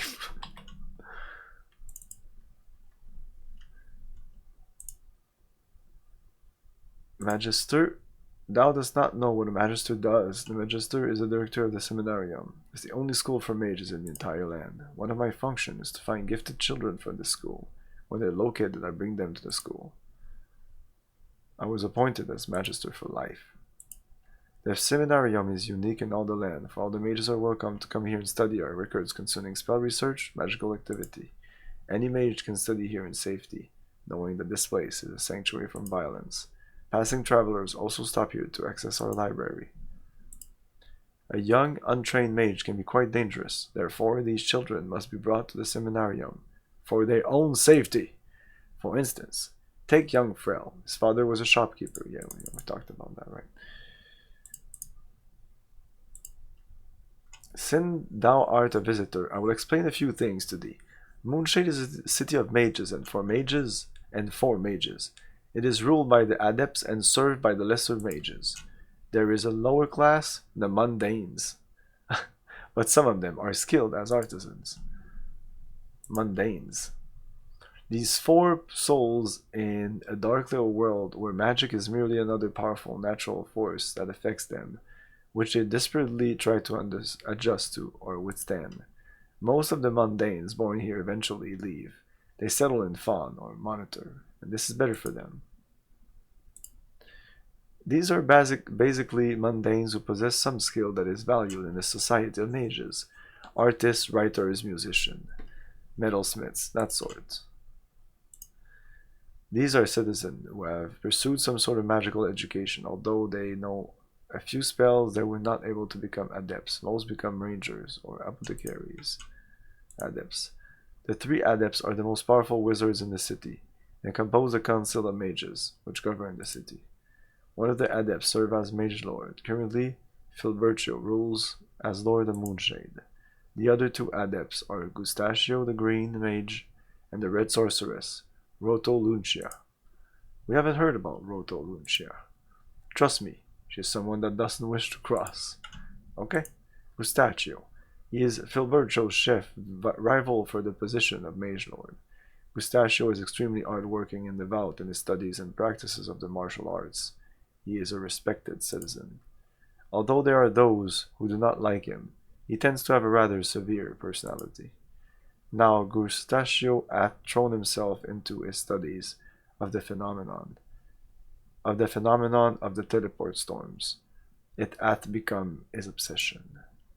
Filberto. He comes from a long line of mages. Filberto is well respected and is known as a shrewd administrator of city affairs. In private, though, it is said that he is something of a womanizer. Womanizer? If Filberto doth have a flaw, it is that he can be distracted by a pretty face. It doth not hurt if that face belongs to a woman who is also a powerful mage. The trouble is that it doth not deter him if that woman is already betrothed to another. Oh, perhaps I've said too much. Politics. When dealing with magic in the city, everything in the city is political. And when dealing with politics, Filberto is the master of the game. I dare say he would be a force to be reckoned with, even if his actual magical skills alone were not good enough to make him the Mage or the Moonshade. Spell book. Okay. Return.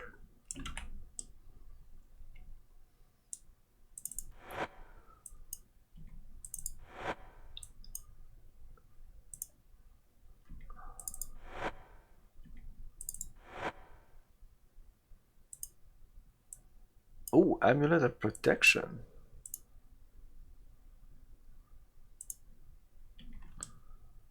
Can we take that?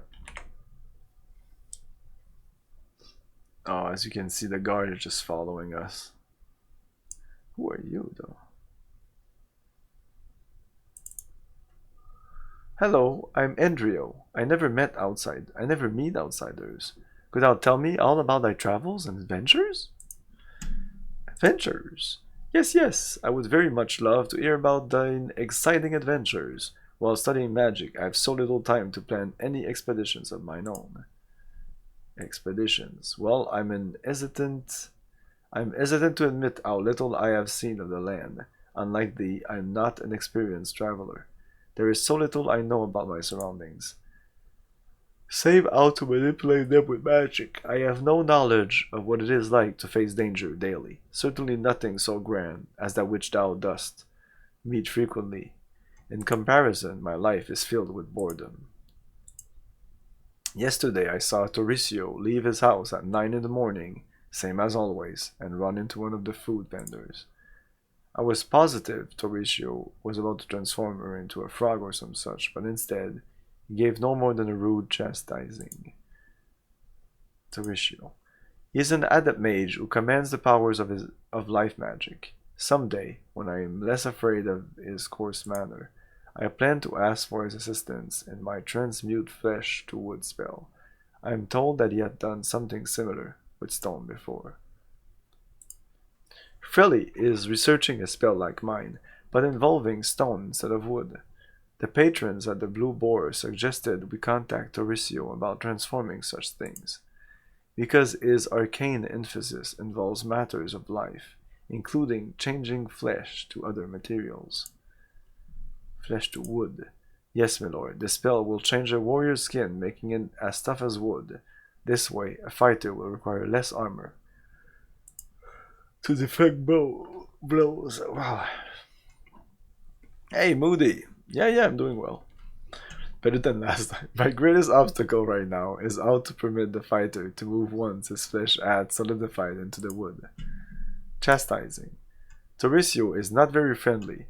I have heard he bears ill will for many things, and doth not often forgive transgressions. I hope never to cross him, for I could not endure his enmity for long. Thou too shouldst walk with care, for if thou dost ever need his aid, pray no such bad feelings exist between thee and he, or he will offer nothing.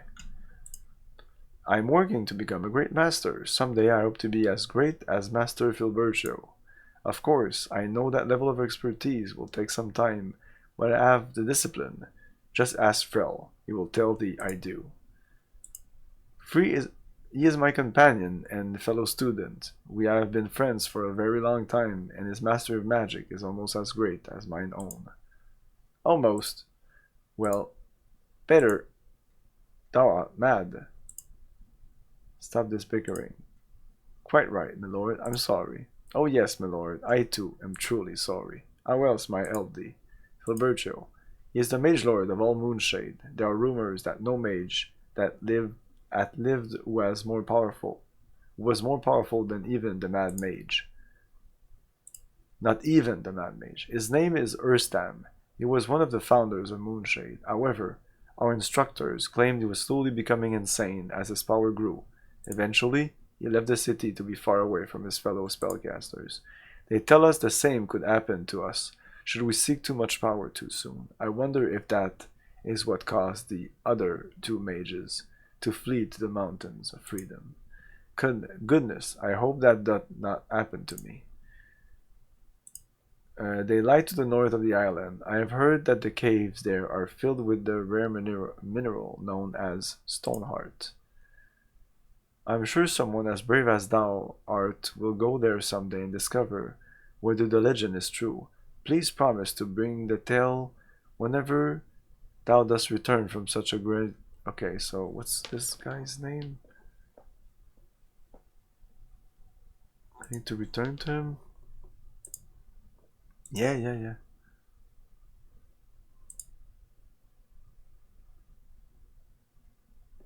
What's this fucking two mages? I remember not their name, but they had a reputation for conducting unusual experiments, especially with regents. Someone once told me that they were always searching for more powerful components to assist in their magics.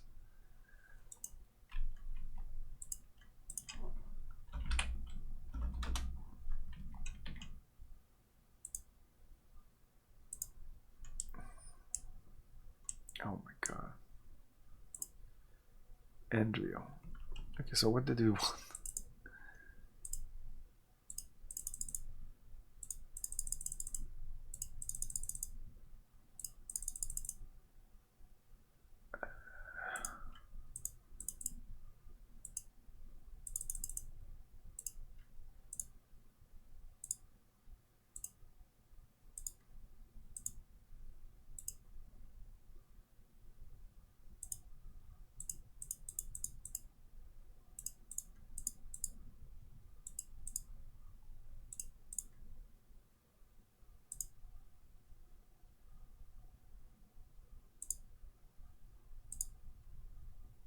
Mountains of Freedom.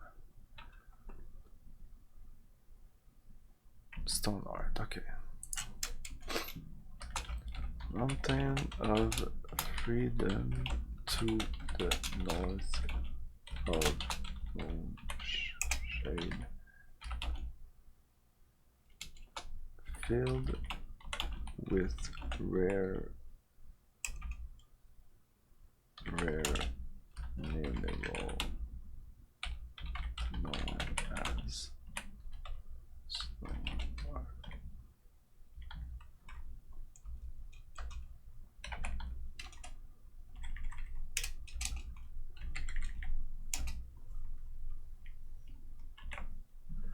And he wants me to bring some?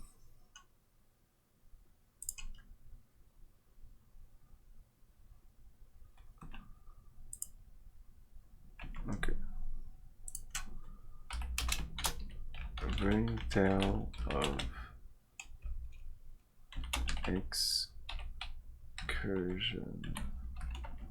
into mountain, I guess.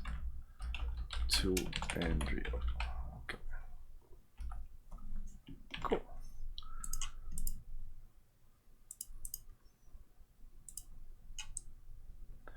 And what about you? Oh, that's a little boy. I thought it was a girl. Although the great hero from a distant land, oh, my name is Frel. I'm glad to meet thee. Hero. I know thou hast participated in many daring exploits. I so want to hear about everything. Life is so dreary here. I have nothing but my study of magic to interest me.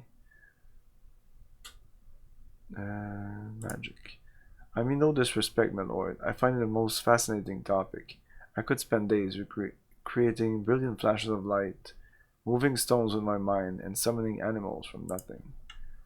It is the arcane art that keeps my interest in daily life. I simply want to be further along in my studies. Well, I certainly love magic and all, but it's taking too long. I've been learning for years. Thou would think me a master at this point. I do not believe it fair that traveler needed no tutelage. He simply paid Tauricio and was off. Tauricio can be quite mean, I've heard. Andrio is afraid of him, I know that. I am not. Yes, thou art. 'Tis a lie, beside thou art afraid of him as well. That is not at all true. Why, Andrio will not even pass his house before 9 in the morning.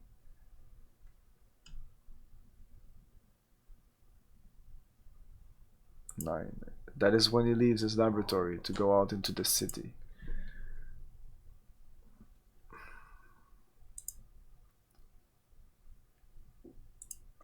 I had not the chance to meet him, but those who did call him Batlin. He was not here long and left in a rush, but I overheard that he purchased spells from Tauricio. Okay, so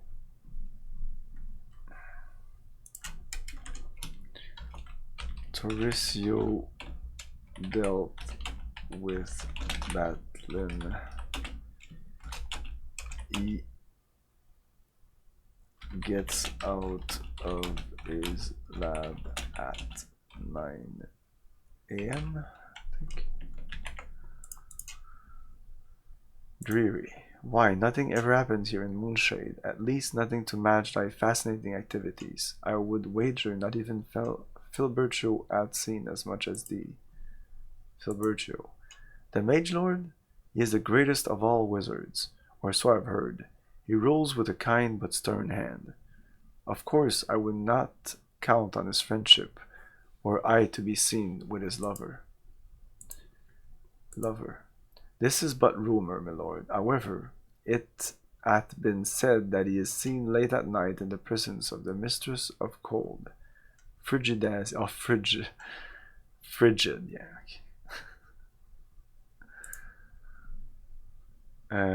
Moonshade.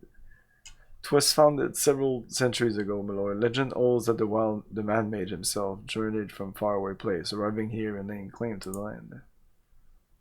Mad Mage. His true name is Erstam. He is called the Mad Mage because he fled the city many years ago to leave behind our civilization. No one truly knows why he left, but some who were there claim he made reference to townspeople's petty bickering. Dylan. He is my long lost father. Here is a scroll thou can give him from me.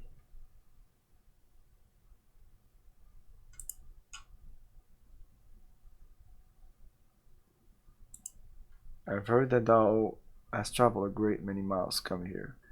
When thou hast the time, I would love to listen to stories of thine homeland.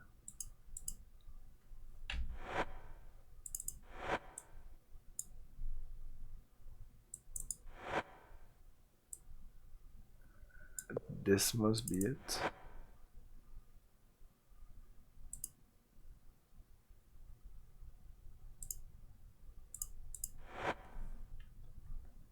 I recommend me to thee, letting thee know I am doing exceedingly well, though I miss thee and my beloved sister Alisan. I'm so excited. I've been learning so much magic. I'm good, honest. I swear to thee that's what the mages here are saying. This fun will frightening. I'm a dedicated student, father. I can be proud of me, and Alisan too. I miss thee so much. It's not easy, but I love it so much. What's the name of the person? This doesn't fit. Now we have so much money here.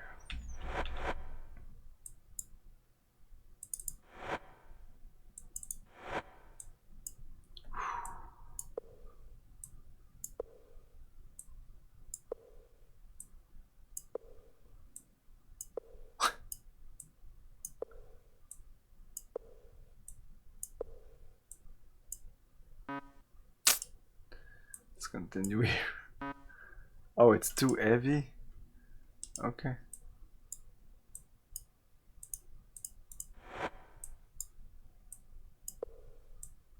We have so much money.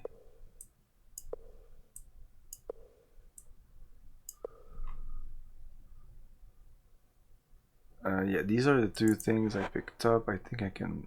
I've done what I had to do with these things. I bring thee greetings from my mistress, the sorceress Rotoluntia. This scroll is from her. Rotoluntia. My mistress commands many powerful and strange magics, and sits upon the council of mages. She is terrible to her enemies, but tolerant of those who aid her.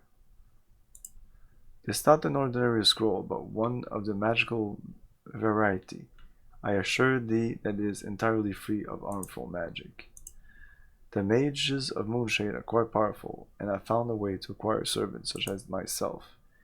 My mistress says that automatons are more trustworthy, since we can neither be corrupted nor tortured.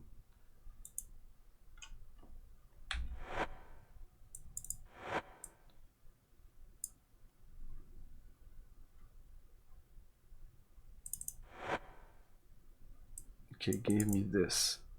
The scroll talks. Greetings, stranger from another land. I am speaking to thee by means of this magic scroll. There is no need to be afraid. Afraid? Why, the Avatar is not afraid of magic. But all barbarians fear sorcery. Be quiet, Dupree. That witch can hear thee through that scroll. Who said that? Death draws near for those who taunt Rotoluntia, the Red Witch. Not afraid. Thou dost surprise me. Most mundanes are frightened by the very idea of sorcery. Mundanes. Indeed, thou art from a distant land, if thou dost not know such a common term. The world is divided into two sorts of men, those who can handle magics and mere ordinary folk. Common folk, such as thee and thy companions, are known as the mundane. So my servant told thee that I sit on the Council of Mages? Perhaps I shall dismantle him to adjust a loose tongue. Indeed, I am one of the three who rule this city, along with Gustachio the Decrepit and that weak-willed profligate Filbertio. And Filbertio is like the leader. He's the mage lord.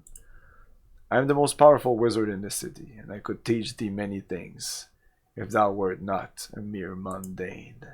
But the Avatar is not a mundane. What is it this that they say? Thou dost speak overly much, Dupree. Thou art not a mage, or I would have detected thy powers by now. Or perhaps thou dost shield thine abilities from my senses. Most interesting. Bye. Not so fast. Thou shalt know that I met with thine ally. Well, hello, Mr. Fancy Pants. Hey, thank you, Lendris, for the follow. Not so fast. Thou shalt know that I met with thine ally, the fat and loathsome sage called Batlin. He traveled with a demon named Pallas. Where did Batlin obtain such power? If I had this power, I could rule Serpent Isle. Reveal to me the secret of controlling demon folk. Hey, Lendris, and I shall reward thee with power beyond thy comprehension. Yes? And open thy mind to me, and let me withdraw the knowledge which I lust after. No, my friend, thou must not. Thy friend must learn not to interfere in the interest of mages. Let them learn now. Oh. Holy shit. Okay.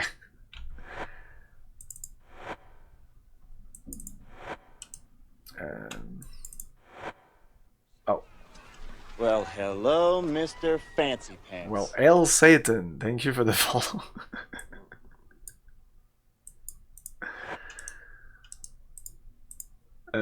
Yeah, I guess we got rid of the scroll when we read it. I guess we did.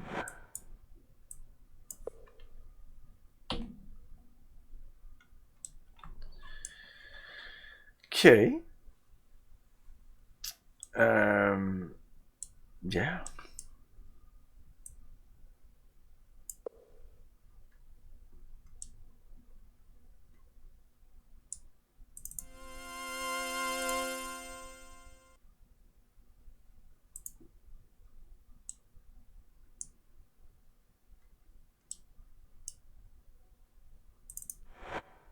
The magic compass.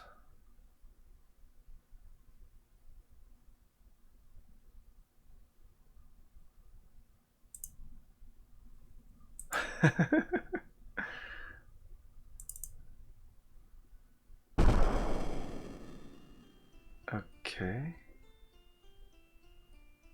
Can I click on...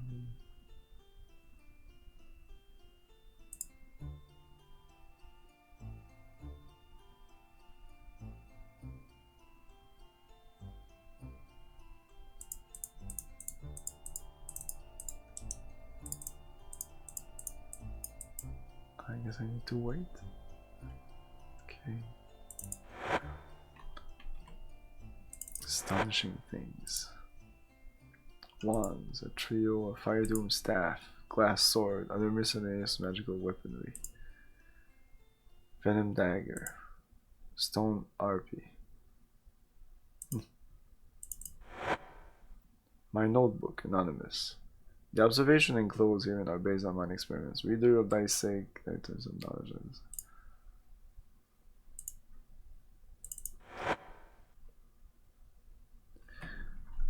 What the fuck?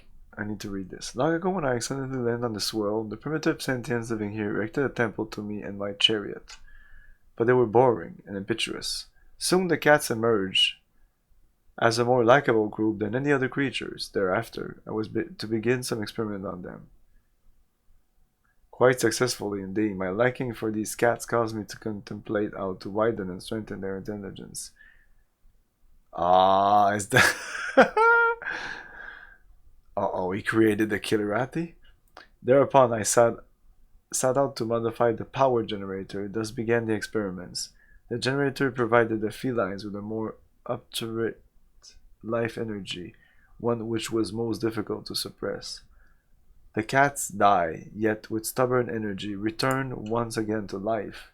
The side effect is a strange glow which surrounds them. After several manipulations, I was successful in increasing their lives up to 9 times. Thus no one will be able to truly defeat them until their 9th life. The source of all extra life resides in the power generator. Dear reader, make of mine experiments what thou wilt.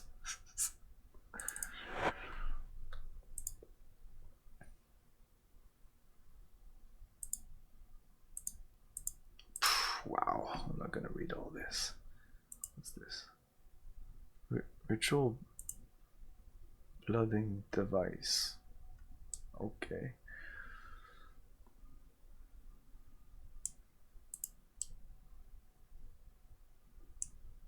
I can double click on these things without any not alerting the guards.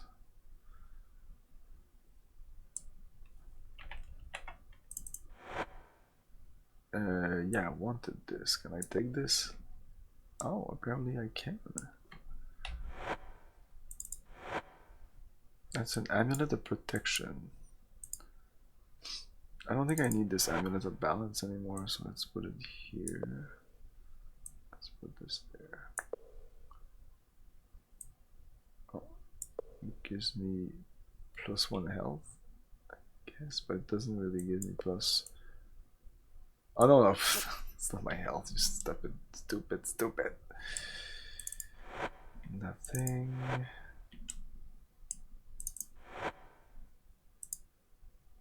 Magic compass. Oh, let's definitely pick this up. We did this. Oh, there you go. Okay, I guess we can pick up some stuff here. It doesn't matter.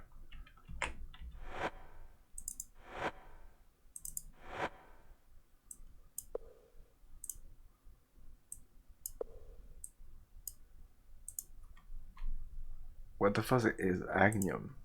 Is that a new regent that I'm not aware of? There wasn't enough regents.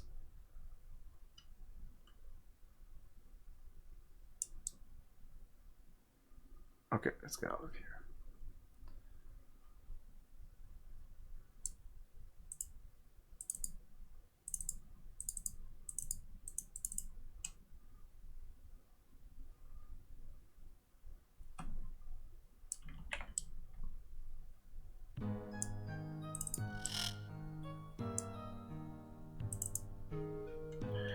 I am the servant and protector of Gustachio. If thou dost not belong here, my lord, I must ask thee to please depart. I cannot help thee with matters of importance. My duty is only to protect my master in my master's possessions. As I said, I serve protect masters also.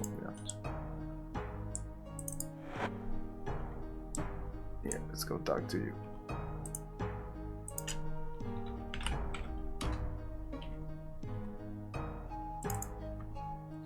Oh, there's 2 people here. Whoa, what the fuck, man? Hello there, I am Mortegro, the Necromage of Moonshade. Necromage. Yes, that is a special sort of mage who specializes in magic that deal with dead things, as well as with the spirits of the dead themselves. Spirits of the dead. Yes, as a necromage, I can commune with the spirits of the dead.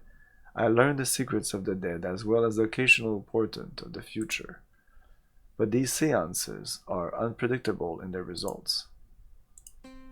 It is time for the seance to begin. I have already prepared all the elaborate regents and incantation necessary to open my mind. I didn't want to do this. As a portal through which the spirits of the dead may speak. What thou shalt see are not dreams or hallucinations, but actual ghosts who will join us in communion. Do not be afraid. I summon you, ghosts. Come join us here and speak with us. Share with us thy visions of this world and the next. I have heard thy call, Mortegro. In life I was Christopher, blacksmith of Trinsic. Christopher! My time here is short, and I wish to have words with the one who is called the Avatar. This was in Ultima 6. Avatar, I thank thee for protecting my son and for breaking the Fellowship's evil grip over Britannia, but I also bring thee a warning. Or Christopher was the...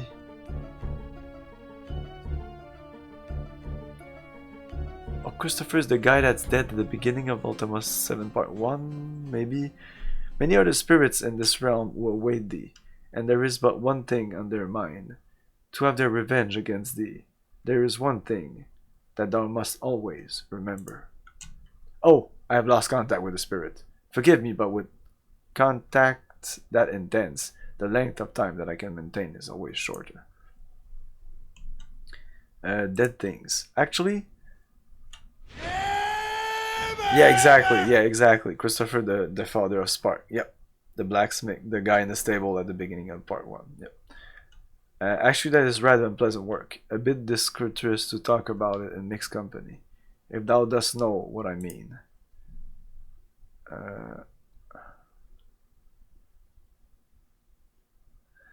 So maybe alone, or maybe not with this guy in the same room. Talk about dead things. Learn spells. Thou art not a mage, so teaching these spells would be a waste of both of our times. If thou art serious about mastering magic, perhaps thou should speak with Master Fidabiblio at the seminarium. But I think thou art too old to learn spellcasting. It is a city of mages, run by mages, and that is the way we mages like it. We are even governed by our own council of mages, chaired by Filbercio, Gustachio, and Rotoluncia. She is a powerful mage. Her only real weakness is that she is most unpleasant when she is thwarted in her desires. Gustachio and I are engaged in studies at the strange teleport storms that have been affecting our lands. He is the supreme mage lord of the city. Okay, so your name is... God.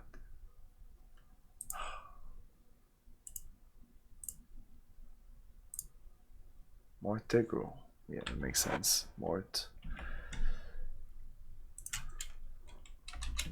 Ask Mortegro about dead things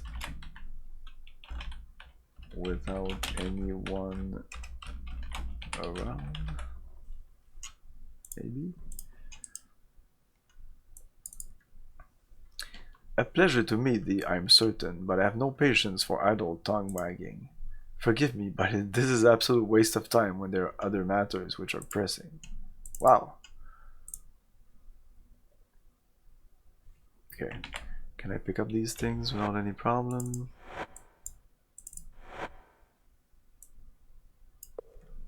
Oh. Okay, let's just reload in case that's a problem.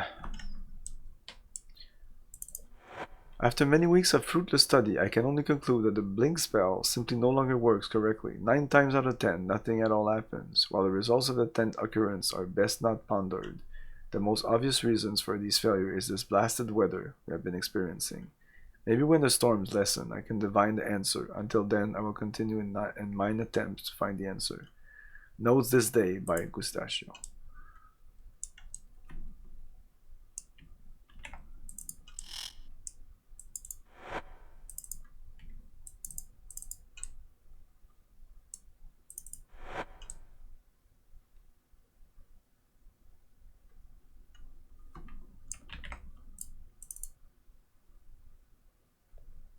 Interesting. Why would they show this? Of all the things. Yo. What? The fuck? What was that? Magic telescope. What, showing me a random place in the game? What? Let's see, let's see. Oh, naked woman. Cool, okay. Or naked guy, I don't know, maybe it was a guy. Oh.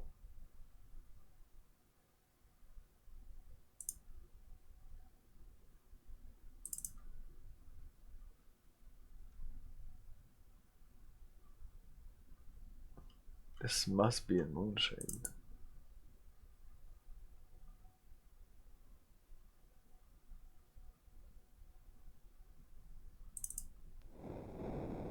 Oh, well, it's a naked woman. At least it looks like a naked woman.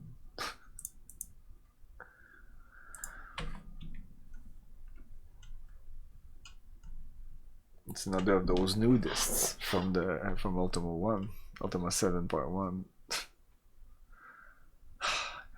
From the Black Gate, maybe I should say that, from the Ultima Black Gate. Oh man, the fucking worst names for games ever. Ultima 7 Part 2.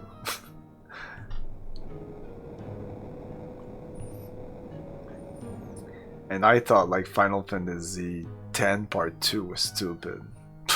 I guess they weren't the first.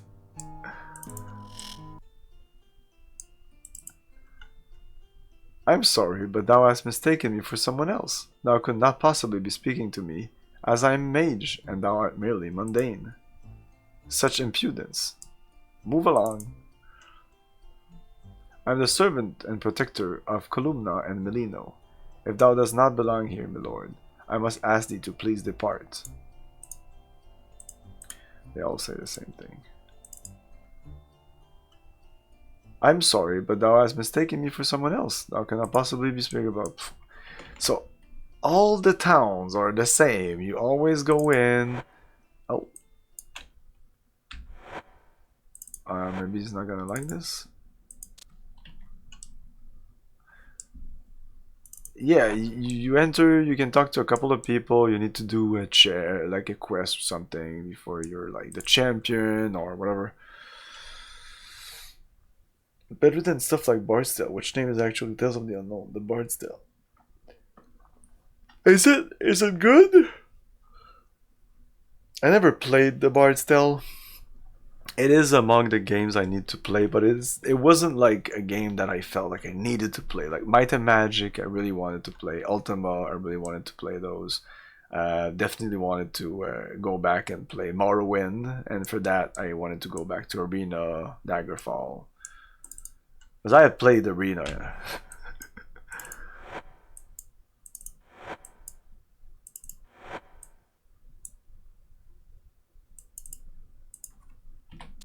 Yep. Oh shit! Does it kill us?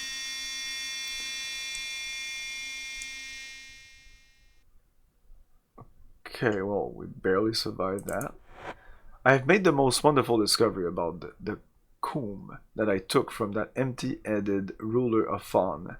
No longer shall I be forced to content myself with the bubbling attention of Melino, my pitiful excuse for husband, for upon using the comb on myself, I become beautiful and desirable. No one will ever guess now that Mosh and I are twins. Now I may use my wits for better things, like the adept Tauricio, Columna. Time stop. Well, that's actually really cool.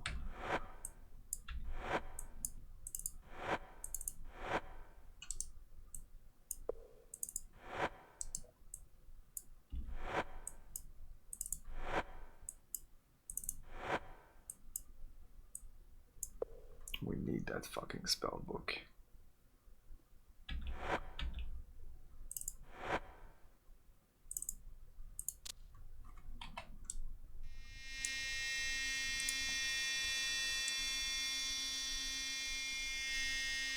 was a saw in the take nothing. We did take something. Is that a problem? Shit. He seems to have a problem with us. Go away. Uh-oh. I don't think that's a good thing. Call the Rangers. Yeah. He knows. Okay, let's talk to him.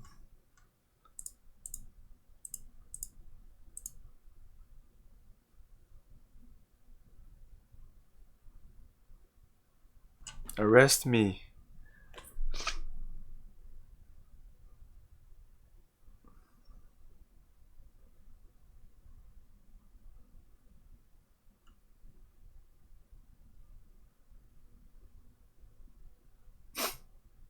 Okay, bye.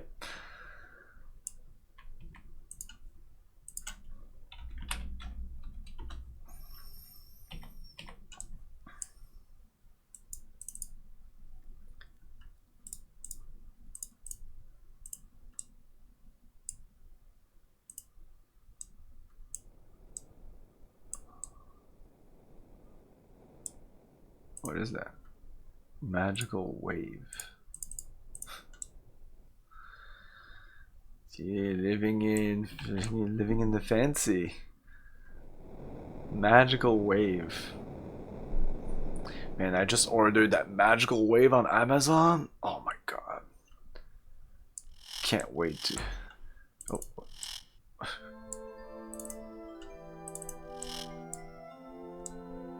Who the fuck are you? A goblin?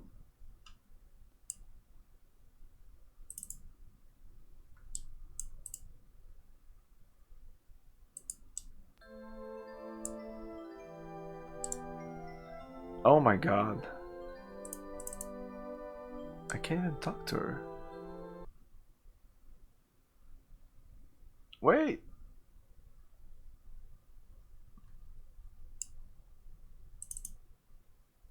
No, can't talk to her.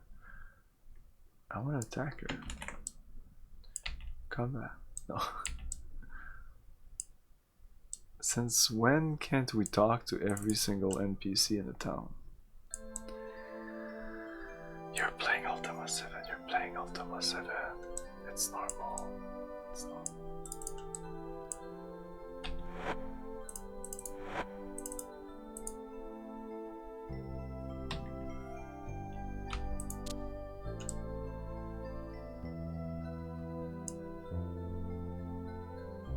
No.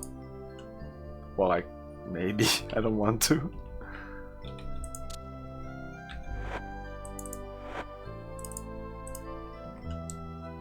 Well, can't do anything here. Okay, so we just went into this.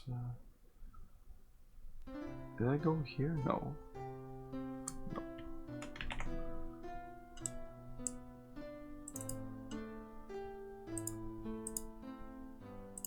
They all say the same thing. Yes, my lord. Allow me to introduce myself. I am Topo, the artisan, apprentice to Master Duccio. Someday I hope to be as rich and lazy as my master. He spends all his time asleep or at the inn, except when he comes here to make me crazy with his nagging. I have worked with Master Duccio for several years now. Soon I'll be able to open a shop of mine own. Topo's treasure, as I call it. I work with the pottery. The automatons have trouble handling the slip. They generally crush a piece before it's fully formed and ready to fire. After firing, they're fine. But before, that is where I work. Firing is where a piece of shaped clay is turned into a ceramic utensils that are familiar with. By heating the clay to a great temperature, the water dries from the piece and it becomes tough and resilient. But if the piece is heated or cooled too quickly, it becomes brittle and fragile. It's a very exacting task. Slip is the wet clay that is formed into cups or plates or jugs. Almost anything, if thou ask a patient enough hand, thou can create a world of goods from mere clay. And heavens know that I am patient enough, dealing with my slug of a master. automatons. My master is one of the wealthiest mundanes in Moonshade. There is no comparison to the mages, of course. We have 3 automatons, one for sewing, one for blacksmith work, and one for baking. That is what my master actually specializes in, making everyone else do his work. That is the title that mages give those who cannot cast spell, my lord. They assume that there is little to note of a person's life if it is not spent in pursuit of magic and pomposity. Yet they will never know the thrill of having a fine pot shape itself under their hand from a formless piece of mud. That is where the true money lies in Moonshade, my lord. But if thou dost not possess magic, thou must work for a living. Unless thou art my master, that is. The only thing a lowly mundane can hope for is to be able to afford an automaton from Tauricio to help with the workload. Tauricio is the adept that makes the automatons. No one knows how he does it. Though most of the automatons Tauricio makes are strictly utilitarian, he is capable of making far more sophisticated models. Thou hast only look at Petra. Those who are blessed with magical ability are not all equal, my lord. Some, like Andrio, are novices who still have yet to learn their craft, and some, like Stefano, have little power to command even after they learn. Thou will like Stefano. I'm certain, although he can cast a spell or two, he is not very good at it. So he makes his living by stealing things from one mage for another. It is actually very amusing. He shuns his magic, and those who would look down on him must deal with him to acquire things they want. Perhaps there is some justice in the world after all. Now, if only someone would turn Duccio into a workbench, it would be the most useful he's ever been. Andrew is my friend, which is surprising since he's also a novice mage. Perhaps the outrageous arrogance had not developed in him yet. Duccio. If ever I believed in shape-changing, I believed it with Duccio. That man is too lazy to be human. A slug, maybe, but a human? No. If it weren't for me and the automatons, he'd have to join our old Mosh out begging. Mosh. Mosh is a town beggar. She's very ugly. And crazy, too. She claims to be Columna's twin sister. Buy. Oh, we sell all manner of things. Cloaks, swords, shovels, too. Pitchers and other containers, cloth and a few weapons. We also sell baked goods. Cake rolls, bread, cloth, lamp, pitcher, bucket, cloak, sword, shovel, torch pick. Ah, a pick.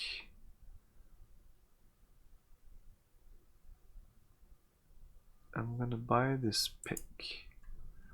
I believe our picks have been used in the Mountains of Freedom. 150 guilders. Yes. Yeah. I don't know if I had the money or not. No. Buy.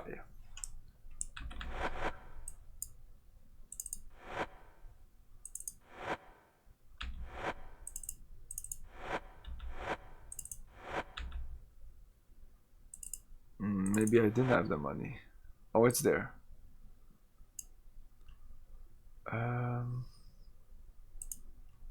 Just somebody else. It's not important.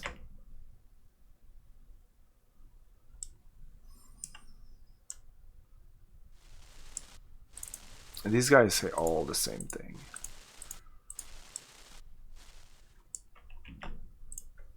Let's see what's left of this town. I don't think I'm gonna visit the whole thing today. Okay, it's not that big. Have I been there? Okay. I know. I'm not stressed out. When night is gonna come, which is pretty much coming, I'm gonna go sleep.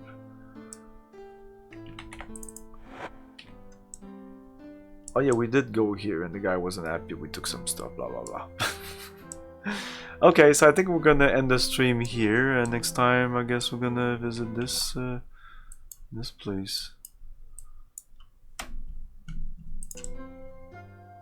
This place here maybe. No, we did do this. We couldn't enter anything here, yeah. And yeah, there's a little there's this thing here. Cam 99.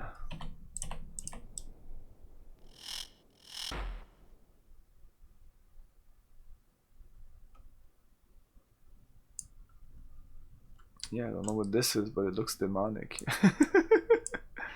Who the fuck are you? A mermaid? Yeah, I don't have the key for this. Why? Maybe. I don't think so.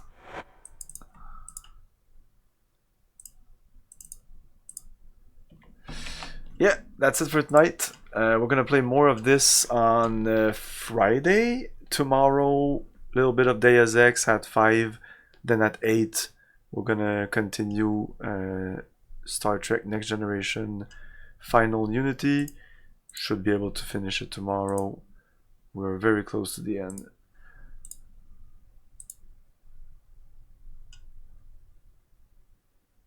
And the game that will be replacing Star Trek Next Generation will be Prey, a 2006 game, which I haven't played since like 2006, 2007. Yeah, let's raid.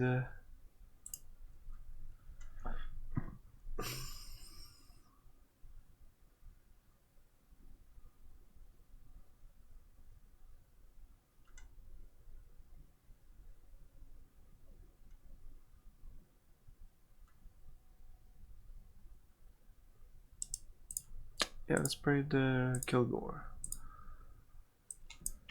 Thanks for watching, everyone. Have a great night. See you next time.